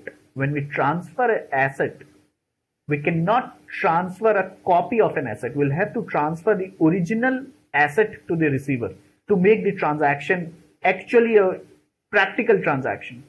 So this was the challenge that the world was facing. And in first time in 2008, this breakthrough was achieved that an asset was being able to be transacted peer-to-peer directly between person A to person B and without involving any third party. Till then, every third party that is existing in the ecosystem is doing this task of validating a transaction and ensuring that there is no counterparty failure. If we talk of banks, we have internet transfers, online transfers today, but the money actually does not move when we transfer funds to each other. The bank sitting in between is a central authority, looks into my ledger, looks into your ledger, and then it takes through to the transaction. But this is different in terms of Bitcoin. In Bitcoin, there is no central authority, there is no bank. If I want to transfer money to you, I have a Bitcoin, I transfer it, and that's it. You get the money. The network in itself is built in such a capability that it can keep itself up and running without any central authority, without any mischievous party to the network hampering the network. The beauty of this is that the network is built in such a way, the blockchain networks are built in such a way that mischievous parties cannot harm the network. If mischievous parties can harm the network, I think that network itself at day zero was not designed appropriately. So these are some of the things that we talk about what exactly the blockchain itself. I'm 100% sure this will sound a bit critical to you, and maybe only 5 to 10% of things what I say can be consumed, because maybe I'm not able to communicate in a perfect manner in which the technology is in itself, because even it generally takes time to understand what exactly blockchain is. It took me almost around 6 months to understand what exactly blockchain is. So expecting something like that in your first time you interact with this is pretty difficult. So this is the reason why I always keep on saying people that to understand blockchain, and if you want to explore an opportunity in the blockchain and want to do something in blockchain, you'll have to spend time with it. So with this, answering the question that I think one of the candidate or one of the participants asked, like what is the upskilling requirement of the blockchain, or what needs to be done for the upskilling requirement of the blockchain? Do we need to take it separately? So this is obviously this is obviously something which is not part of our curriculum, and the world is still trying to understand it and figure out a practical use case for the world. So be sure you'll have to invest time into it. This cannot be done as simple as like other things. Like say suppose for data analytics. Data analytics is something which is very much common sense, and we understand what data analytics is. We may not be familiar with the tools, we may not be familiar with the advanced ways of doing analytics, but as a fundamental concept, we are aware what data analytics is. But this is different in case of blockchain. Forget about the tools, forget about the technology, forget about what people are doing in terms of use case. We still have to understand first what exactly the fundamental technology is, what exactly the fundamental concept is. We are still not aware of what the fundamental concept is, then how can we just directly jump into the tools, and how can we directly jump into the solutions and the use case perspective? So this is the challenge with blockchain. You talk of any technology, emerging technology, if you talk of AI, you talk of machine learning, you talk of data analytics, we are 5 to 50% aware of what the fundamental technology is, or what the fundamental offerings of this solution is. But that is completely different with blockchain. Whenever we try to understand blockchain, what we find is that this is something which is running the crypto. This is the technology which is on which the cryptos are based. This is what we understand, and this is where our generally our journey stops, or journey takes a break. So this is the breaker that we need to cross, and we need to understand what exactly blockchain is. So I'll try to decipher for you what exactly blockchain is. So blockchain, forget about the technical aspect, forget about what in terms of computer science language I could define it, cryptography, hash. Will not use those kind of words. Define on internet, those kind of definitions, will not use it. We are not computer engineers, or we are not techies that will understand what is distributed computing, what is hashing, what is algorithms, and all those. We'll talk in our general business terms. We all understand what database is. I think database is something which we all understand. Blockchain is equal to database in the most simplest form. This is the most simplest definition I have been able to figure out till date. This is just a database. Keep on adding words to database, you will keep on defining blockchain. It is an open database. The existing databases of SAP, Oracle, any accounting system, or any other IT application, the database is closed. Like the database for Facebook is only controlled by Facebook. We do not know what exactly the database contains. So that is a closed database. Blockchain, it's an open database. For example, Bitcoin. Who transacted what is the level of Bitcoin that is going on, how the mining is going on, and everything. It's an open source. It's completely available on Block Explorer, and you can see, anybody having an internet connection can see what exactly is happening with the Bitcoin network. This is open to this level.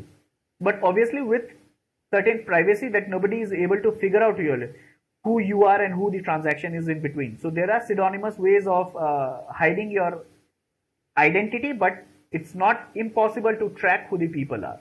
It's not open in public as such. Your identity is as such not open in public. Your privacy is completely respected out there also. So yes, it's a database. It's an open database. It's a complete definition. Finished. It's a distributed database. Assume of an accounting organization. I have an accounting application. Say suppose I use Oracle today. My database, I only have my database, and only me can have that database. My vendor do not have access to that database. My customers do not have access to that database. My employees who are not in the IT department do not have access to that database. So that is not a distributed database. I own my own data and I do not share it with anybody. When I start sharing my data with somebody else, the first thing that can be eliminated from the entire ecosystem is the reconciliation. And we all know how much the industry in itself it is. How much time is the professionals deploy on reconciling multiple things: trial balance to subledger, trial balance to financial statements, account balance of my book, account balance of that books, this ledger to that ledger. These are all reconciling items. So these all we do. So as we start sharing our database, the one simple thing that comes into play is the reconciliation part fades off. So yes, again, a database, an open database, a distributed database, a shared database, a cryptographed immutable database. In today's database, again taking of an example of an organization, I have an Oracle database. I want to change an entry into it. The users who are at the front end of the application may not be able to change it. They may not be able to delete the data or modify the data once they have submitted the data. But the database administrator, the organization, the management, we read the management override of controls in SA 240, the risk of management override of controls in our auditing.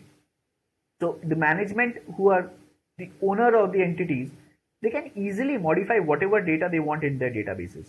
How much secure your system of the world is, but at the end of the day, it's my database. I'll have at least one single user login through which I can do anything that I want to do to that database. That is known as super admin generally. So I will obviously have that, because if I buy something, I should have a control of that. So it is a product offering that any database offerers give today. Any database product give you this as an offering, that you have your complete control of the database. Whatever you want to do with that database, you'll be able to do that. So it cannot be said that the today's database are not something which cannot be changed. They can be very easily changed. If somebody wants to change it and there is an intention to change, one can easily change that. So these are not immutable databases, they are mutable databases. And we all know the sanctity or the integrity of the entry or integrity of an accounting record itself is not good if it's changed in subsequent times or any times after the entry is done.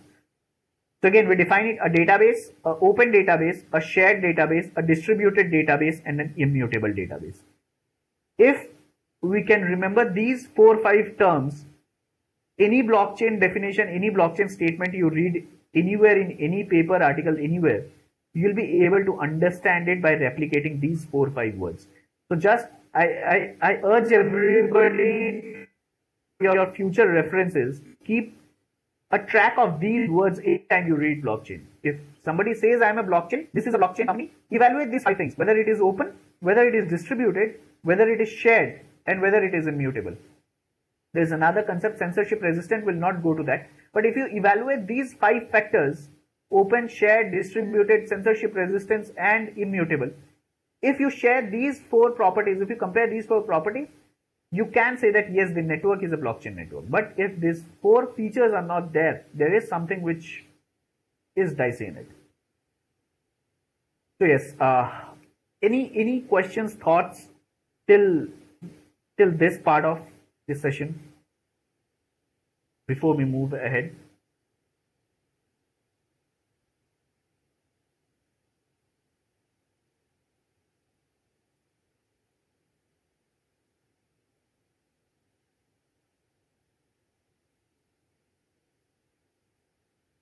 Okay.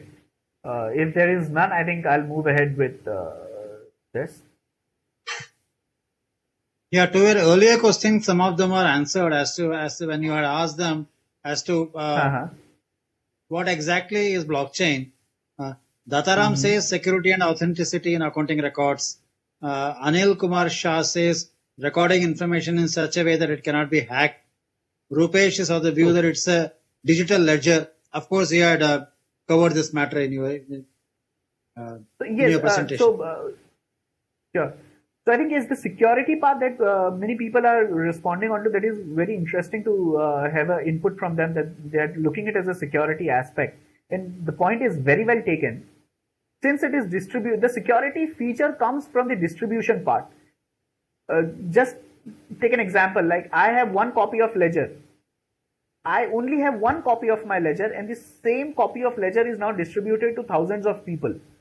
So if I need to change anything in my copy of ledger, I'll have to first convince 1,000 other people to make that same change at that same point in time. So from this particular future of distribution and shared database, the security feature is embedded in the blockchain network. And this is one of the most important things that people are trying to figure out, or trying to find out a use case, how it can be used in a security industry. So I think a very valid and very second order thought point, that this is helping in security also.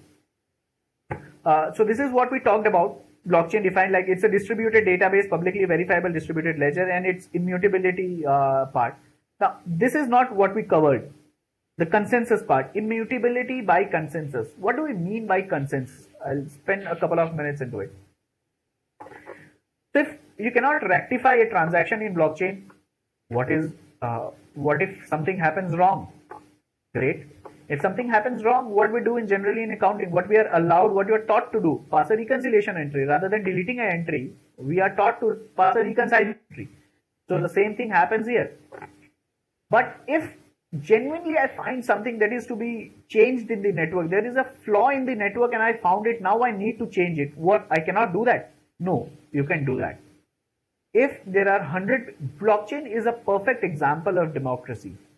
If there are 100 people in the network and you propose a change, and if majority of the people find that the change that you are proposing or anything that you are proposing is a valid point, they accept it, and then you are allowed to push it to the network.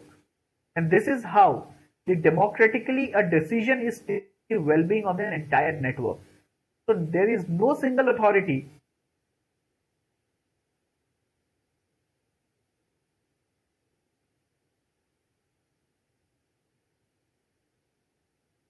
I think we have some connection problem with the Sailesh system. Yeah, the network seems to have been lost. Yeah, the network, I think, was going up and down. So let us see. Just 2 minutes. Can you hear us, Mr. Sailesh? Maybe Mr. Prabdeep, you can give him a call and tell him to leave the meeting and rejoin. Right. Maybe he can leave and rejoin.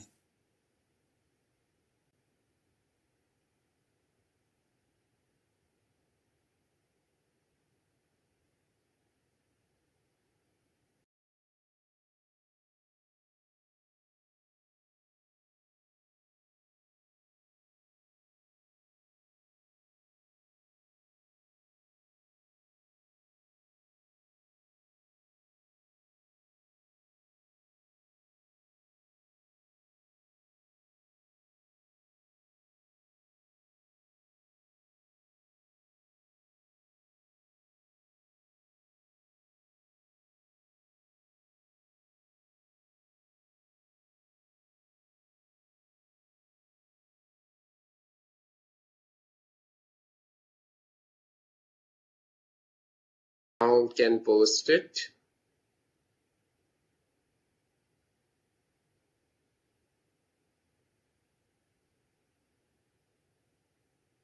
Yeah, Vishnu Teja has a question, but after the speaker joins us, then we'll relay the question to him.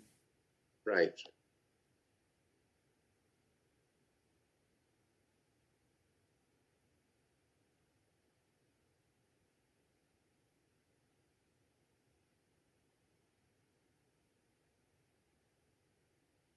So I would like to tell the participants, there are in the Digital Learning Hub, there are a lot of resources available on emerging technologies, and you can do the courses. There are many courses which are available for free. So you can go and complete those, for which you will also get structured, unstructured CP credits also. I'm sure that most of you must have taken a membership by now. If you haven't taken, please complete it at the earliest and get access to all the benefits. And those who I think have completed more than 1 year of experience will also get an opportunity to participate in the Career Excellence program happening on June 30th. So register on time for it if you wish to. And Sailesh, I think, has joined.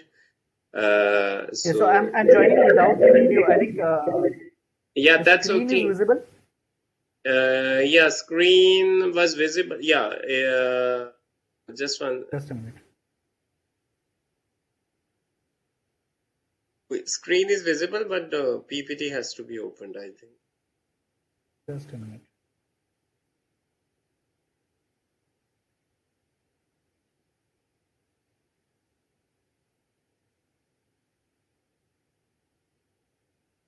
Yes, it's fine now, Sailesh. Yeah. Yeah, it is fine now. Okay, great. So, yeah, so we're talking about what exactly consensus is. And I spoke about like the democratic power of blockchain that it has in the network.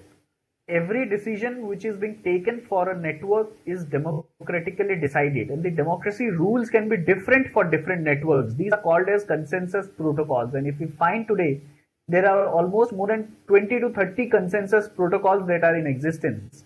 And there are different blockchains with different consensus protocols. So people agree to that consensus protocols, and if I agree to that mechanism, I become part of that network. And if I do not agree to that part, or the protocol that the network is following, I may decide not to become part of that network. So it's completely free entry, free exit, completely open, transparent, and decentralized or distributed decision.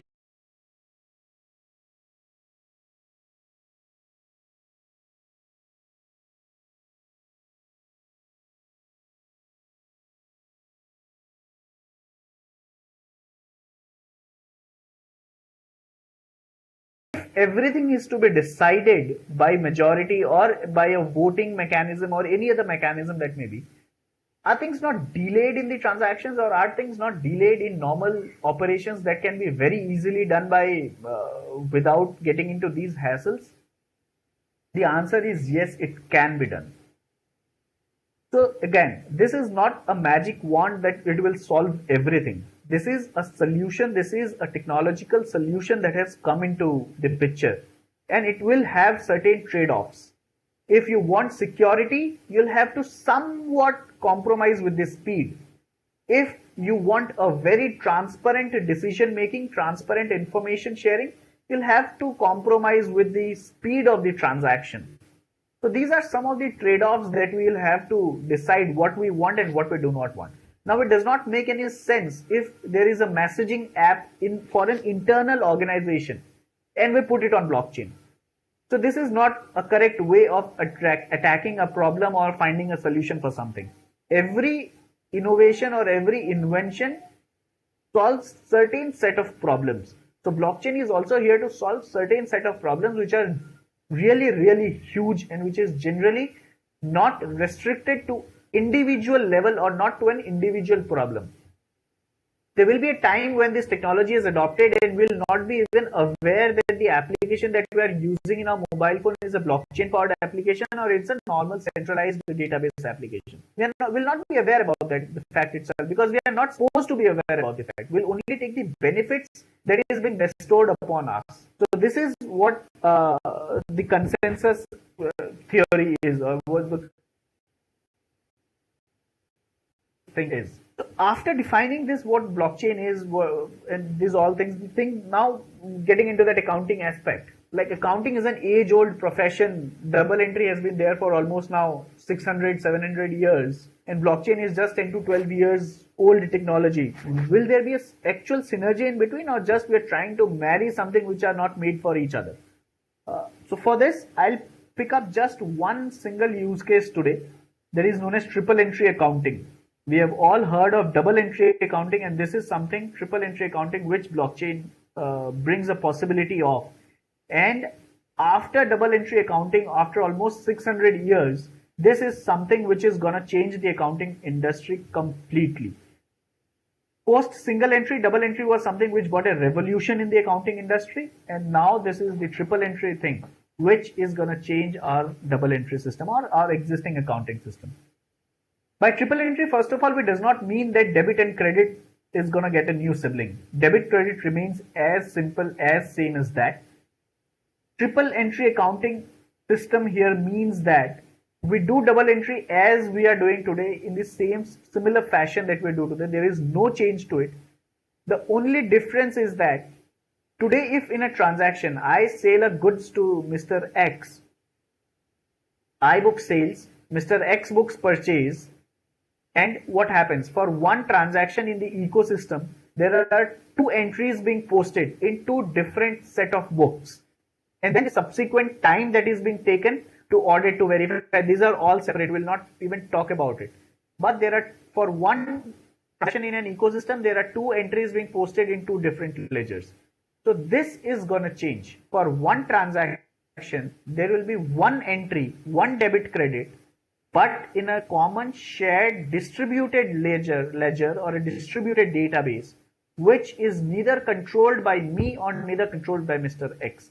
I control my part, he controls his part. There is a common shared database. So there is no issue or there is no fight thereafter.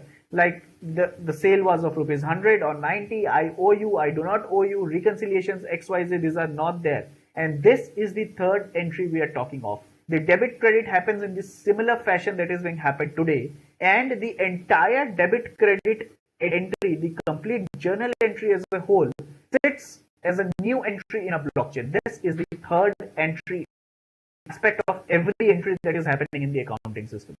This is the triple entry accounting system. Now it's your mind, it's your brain, and you're free to visualize what all benefits, what all features can this concept of triple entry accounting system give to this accounting industry or accounting profession. Whatever you visualize, believe that is the future of accountancy. Whatever you think of, that will happen. 5 years, 7 years, 10 years, I may not be able to say the time, but that will happen. That is the future of accountancy. So this is blockchain and the future of accountancy. We are sitting on this future of accountancy where single transaction will have single point or single source of truth. There will not be multiple sources of truth. Government, they don't have to rely on two set of books to decide. Just sitting on a single source of truth and a common distributed ledger, they can decide on incentives, they can decide on taxations, they can look whether any kind of indirect taxations are being siphoned off or not. Anything that we can put on this single shared database. Everything, AI, machine learning, data analytics, everything can come into picture now. Bring everything, collate everything with this one thing. When you have one large single shared database, whatever you want to do with it, you can do it. You want to put analytics, you'll put it. You want to put machine learning so that similar transactions are grouped into similar buckets, similar transactions are flagged off in a similar manner. You want to put machine learning, put machine learning. You want to put AI into it to understand that next time the transaction comes, it automatically goes off emails, reminders, etc. to these part. You want to put that AI into it, you put that AI. Everything is possible with that set of data. So this is the future, or this is the revolution we are talking of, triple entry accounting system. Some of the benefits I already talked of: reconciling of ledgers, reconciliation of ledgers, external confirmations. In our audit, we send to bank, we send to debtors, we send to creditors, we send for loan accounts. We do not get confirmations. We do external additional procedures for it. We trace the transactions. These all efforts can become literally zero. Practically 1-2% of the effort that we do today, and we do once things move on to blockchain, 1% of our existing efforts can give us same results with better decisive evidences. This is the power that we are talking of, and this, I genuinely believe, this is the future of accountancy. People may call off anything. I do not think much of it, but yes, you'll find critics for blockchain, a lot of critics. They'll call us like, you're crazy, like this cannot happen. This will eat up our earth, electricity, etc. They'll give you hundreds of reasons for this. If you'd have heard by now, like people are saying for Bitcoin mining, the electricity is being used so much, it is not helpful for our planet, etc. And all those justifications and all those stuff. But even today, if you take a matter of fact, only 5% of the electricity that our existing financial services industry is using is being used by Bitcoin. And Bitcoin's market cap is today larger than Visa, larger than JP Morgan, Goldman Sachs, consider any multiple financial services firm put together. So these are some of the facts that we have. So yes, it helps in reconciling ledger to know whose ownership, exactly the ownership of the inventory, exactly the ownership of the assets. And since every transaction is recorded on the ledger and it's not permittable to be changed, so you find the logs and you find the history of the assets, the audit trail, you find that part. And this helps you in identifying the parties of the transaction and the history of this entire asset that has been moving since long. What will we achieve doing all this? These are some estimated numbers. I have not calculated this. These are calculated numbers by experts. You'll find research papers onto this easily on the internet. Some $27 trillion of opportunity loss that we are talking of, only because of accounting inefficiencies, corporate frauds, lack of knowledge, and missed opportunities. This is the number that we're talking of, $27 trillion. So if inefficiencies of these kinds are removed from the ecosystem, this is the amount that we can just like produce from the thin air. So this is the market size that we're talking of. If somebody talks of, like, again, coming back to the question, do we need to upscale because this is not the mainstream now? How about the question asked, if it is being asked now? You have a $27 trillion market standing in front of you in terms of opportunity. Do you still want to ask that, do I really need to look into blockchain, or do I really need to upskill myself to understand blockchain and to read blockchain? Should I get into it? It's up to you. It may be a long-term investment, but I know it's going to pay off. So this is what my final take would be to everybody. Surely upskill yourself on blockchain. Put as much amount of time and resources you can into it. Diligently decide what you can do, and decide what interests you in blockchain. It's a sea. You'll find whole lot of things into it. You'll again have to bifurcate your interests into multiple things, like where do you want to go? You want to go in an enterprise, public blockchain, private blockchain, hybrid blockchains, and an enterprise level blockchains, or you want to go in an open decentralized blockchain. You'll have to figure out what interests you and what do you think is the best fit for you and your ecosystem or your society you live in, and then you'll have to think of the upscaling part again. So yes, this is one of the opportunity that we are talking of. Again, triple entry accounting that we have talked about is not the only opportunity in the future of accountancy. It is just one use case and one opportunity that we are talking of. So if one is so huge put together, so what are we talking of the entire benefit, or what we, like, I even cannot think of what the number would be, because it's completely an estimated guess would be. So there's no point thinking of that number. Right. So these are some of the companies, like, you may not think like this is something which is not going to happen now, or it may take some time, like 3 to 5 years down the line. But these are two of the companies which are already doing triple entry accounting system. They have research papers, they have white papers.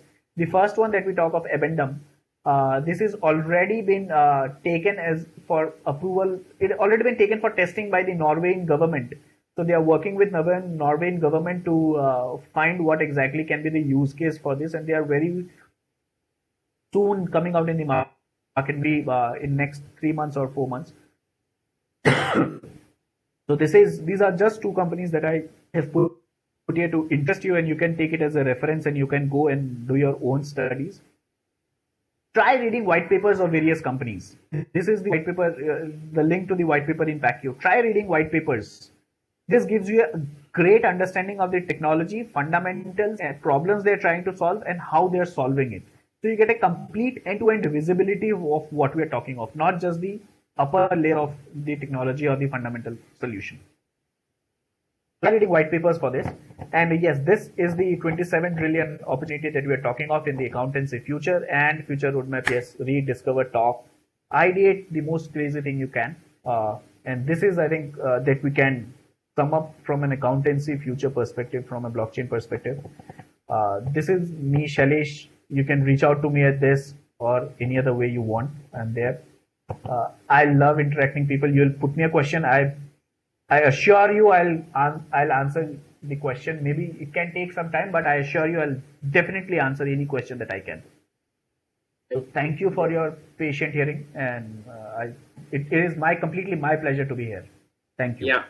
Yeah, Salish, we have quite a few questions and we have just 6 minutes.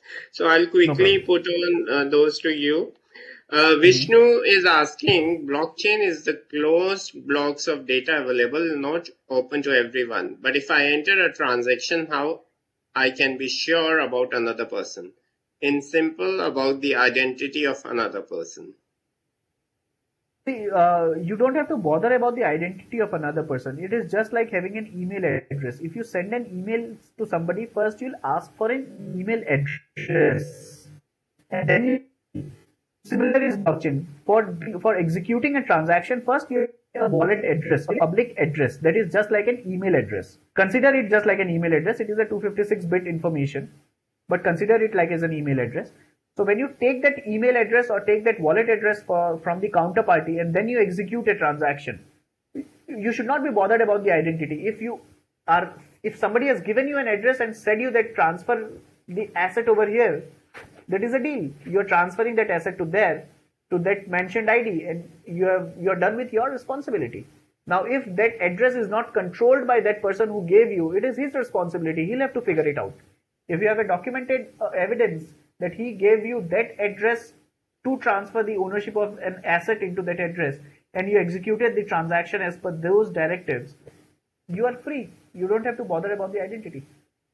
Right. We have Salish, one comment from Mayank. Other database owners like SAP, Oracle, etc., they manage the infrastructure. I think he must have commented on some of your saying. You would like to comment anything on it? On this comment? I do not get the context. Yes, they manage the infrastructure. Maybe he is trying to ask like who manages the infrastructure in blockchain. This is the best possible thing that I can understand. But yes, blockchain, it is rolled off by a group of people, but then they do not control the environment. This is a bit ridiculous to understand, but yes, since this is an open source software, if you understand the code, in today's scenario, Ethereum, the founder of Ethereum is Vitalik Buterin. But Vitalik today holds Ethereum. He is a billionaire today, but he does not control the Ethereum network. And how can I substantiate this statement that he do not control the Ethereum network? Because Ethereum is run on a piece of code. And that piece of code is freely available for anybody on GitHub. Anybody can go and see that code. And if you understand that code, you'll understand that yes, Vitalik is not controlling the Ethereum. So this is how the trust comes. So the trust comes from transparency of degree. Right. We have one question. I've given some examples on where it is used. So his question is some practical examples where it is used. Would you like to add any further example?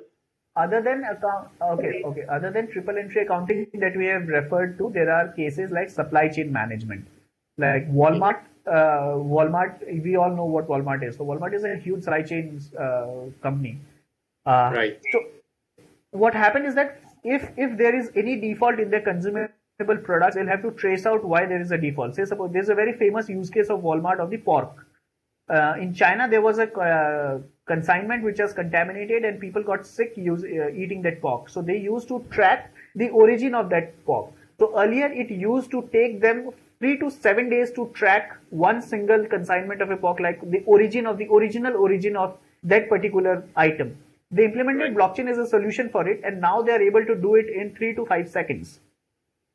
Right. So this is the value we are talking of. Like today, you'll find multiple use cases where you can trace the coffee beans on your table, the origin of the coffee beans from where it has been, and this is possible only because of blockchain. Earlier, it was not possible. So these are some of supply chain is one of the use case that we can talk of. Again, security. Obviously, everybody mentioned security is the other use case that people are talking of. Financial services transaction, peer-to-peer transactions is another very brilliant use case for this.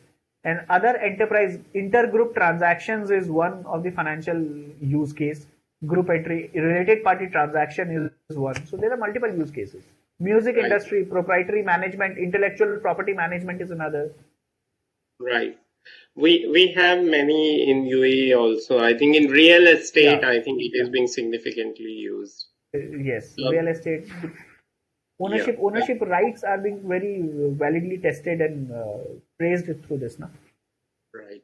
We have a question from Kashyap. He is saying that if one plans to invest in the crypto, including blockchain, what are the factors that should be considered, especially given the fact, given that the value of underlying asset technology is not well known, like a typical listed company? Okay, Yeah. great. Uh, the value of underlying, this is an interesting concept. I think we'll not touch more upon this because again it is another 4 to 6 hours session for blockchain. Time is already up. So, just from an investing part, I'd say if you want to invest anywhere, what do we generally do? We understand what exactly the company does. Forget about the evaluation of the company first. We first understand the business of the company. So, similar is with the blockchain projects. If you want to invest in any cryptocurrency, it should be backed by a project. If you look any blockchain project, be it Ethereum, be it Cardano, be it any you can consider, be it Holochain or something, they have a project behind them. So understand the project. If you understand their project, if you feel that the project is worthy, you should invest in their crypto because it may not rise now, but if their project is something which will bring value to the ecosystem, then Right. obviously the crypto's value will rise. Now, Yeah, how? we Because had there is no underlying to it, so we'll leave it separately because underlying is again a concept of perception. Even the currency notes that we exchange do not have any underlying. I know this may sound ridiculous, but the fact is yes. After 1971, there is no underlying to any currency note in any country we talk of in the world. The gold standards were barred off by the US president, and then the currencies are just printed or minted out of thin air. And the belief that there is a gold reserve after every currency in the world, that is a myth. You can check the facts again. So if the currency do not have any underlying value, so it's all about the perception and what you believe and I believe. That's it. We had a similar question from Vishnu, so that's also answered. Dattaram is saying that I want to know the structure ecosystem in entire blockchain technology, means what are the different participants in entire system? So there are multiple parties to in this ecosystem. Like there are nodes, there are full nodes, there are rollers who roll the blockchain, there are validators. So these are all different parties to the blockchain who run the network of a blockchain. I think this is a level deeper into the fundamental concept. We'll need Right. some time for this actually. Yeah, we'll take one last question. So, It said that Indians refrain from giving a true reflection of all transactions within the double entry system. Do you think triple entry will be ever welcomed in India? okay. So why do people refrain from doing that? They refrain only because of taxation perspective, right? कि मुझे income tax देना पड़ेगा. I'll have to bear some income tax on a transaction, and this is the reason I do not give. Or taxation is the only purpose, right? Now, people used to refrain from VAT also. If in India there was a prior to GST there was VAT, but people refrained from VAT. But when GST came in, the entire ecosystem changed in such a way that now they are bound to give it. So a practice or a behavior of one single individual or a couple of group of individuals cannot define the entire ecosystem. If there is a value that is being brought to the ecosystem, sooner or later people will have to change. So this is the reason that I said that our past beliefs and our past knowledges will somewhat have to be kept aside when we talk of blockchain. We'll have to think from very futuristic perspective that there is a behavioral change also included in the adoption of the blockchain. Had the behavioral change been not so strong, blockchain would have been adopted by now and it would have been rising like anything like by now because it's already been 12 or 13 years. But since there is a lot of behavioral change in lot of different participants in the ecosystem, right from the governance to the individual or the citizens of a country, this is the reason blockchain's adoption is less speedy. So yes, I believe people will have to change. A behavioral change in the society and ecosystem will drive these factors, and slowly and steadily people will come up There may be different, they may come up with different ways of not showing a transaction again. That is Right. completely fine. That may be completely fine. But again, Hmm. blockchain, but that should, this premise should not stop the adoption of blockchain. This is my only submission. Right. Sailesh, I think, reading some report, and if we see the use of technology has come so faster because everyone is working from home and all that, and they were, I think, studying an impact on whether it has affected the investments of blockchain, and the result, I think, came that the investments of blockchain has been steadfastly increasing. Like those who have Oh, resources available, they are, because it's because when we are talking about in a large term, a lot of resources are needed, right? And if we take the right. large organizations, they have been investing very heavily, and it hasn't stopped even in the last year when we were affected with pandemic. Am I right on that, Telish? True. Yeah. So yes, the investments have been completely continuously going on. So it's Right, not that people are not investing in blockchain. They are right, continuously trying to figure out a practical use case, and research and development are completely going on. There have been multiple industrial bodies that have come together, joined hands together. Maybe the World Economic Forum, ACCA, AICPA. They have all became part of Singularity University, and all those have come together. They're trying to figure out cases in their respective industries, and investments have right, genuinely gone up. Genuinely gone up. right. Yeah. So I'll The adoption is coming. right. Yeah, yeah, yeah. Thank you. I'll request Sailesh to Ranganathan ji to propose a vote of thanks to you. And Yeah, it is a real pleasure to propose a vote of thanks. First of all, I must say that it was very reassuring. Your views that blockchain does not take away the need of accountants and auditors. It was really very reassuring. And we thank you for very lucidly explaining the properties of blockchain for easy understanding. You are a very young member, and so are our participants. Therefore, I believe you connected with them very well. Your concept of triple entry accounting was really very interesting. And what is even more reassuring was that this blockchain may result in eliminating opportunity costs and losses of US dollar 27 trillion. That's huge. So we must all welcome technology anytime. Thank you so very much, C.S. Sailesh, for this wonderful Thank session of you. yours. We are obliged. Thank you. Thank you. My pleasure to be here. And thank you for inviting me. yeah, Thank you, everybody. yeah. Thanks, Sailesh. We got this wonderful be under the leadership of Chairman C. Hansraj Chuksa and Vice Chairman C. Durgesh Kasa, and we are very happy that you all actively participated and you are eager to learn about technology. And I'm sure that if there may be many questions in our minds, technology is huge and vast. So all the questions will definitely get resolved as we study about it, as Tailesh also suggested. Tomorrow we are having, very beautiful two topics on, many times you have been asking that how in the post-pandemic world interviews can be taken. So interviews how we can effectively participate. So one of the first session from Ms. Preeti Singhal tomorrow on post-pandemic interviews. Second, your favorite question on opportunities abroad. So again, tomorrow we are coming up with opportunities abroad, that how you can look at, how you can succeed in grabbing it from practicing member here. Yes, yes, Ranganathan ji. Yeah, but here I would like to, although you had mentioned briefly, I would like to give a little brief about the Career Ascent program, which is especially for all the participants who are participating today. In fact, our committee has been holding this program every year, and lots of Indian companies have been coming. And we always give opportunity for all those members who have 1 year of membership. This year we have put the cutoff date as 31st May 2020. Anybody who has got membership before that date and who is not holding a certificate of practice is eligible to participate in this program.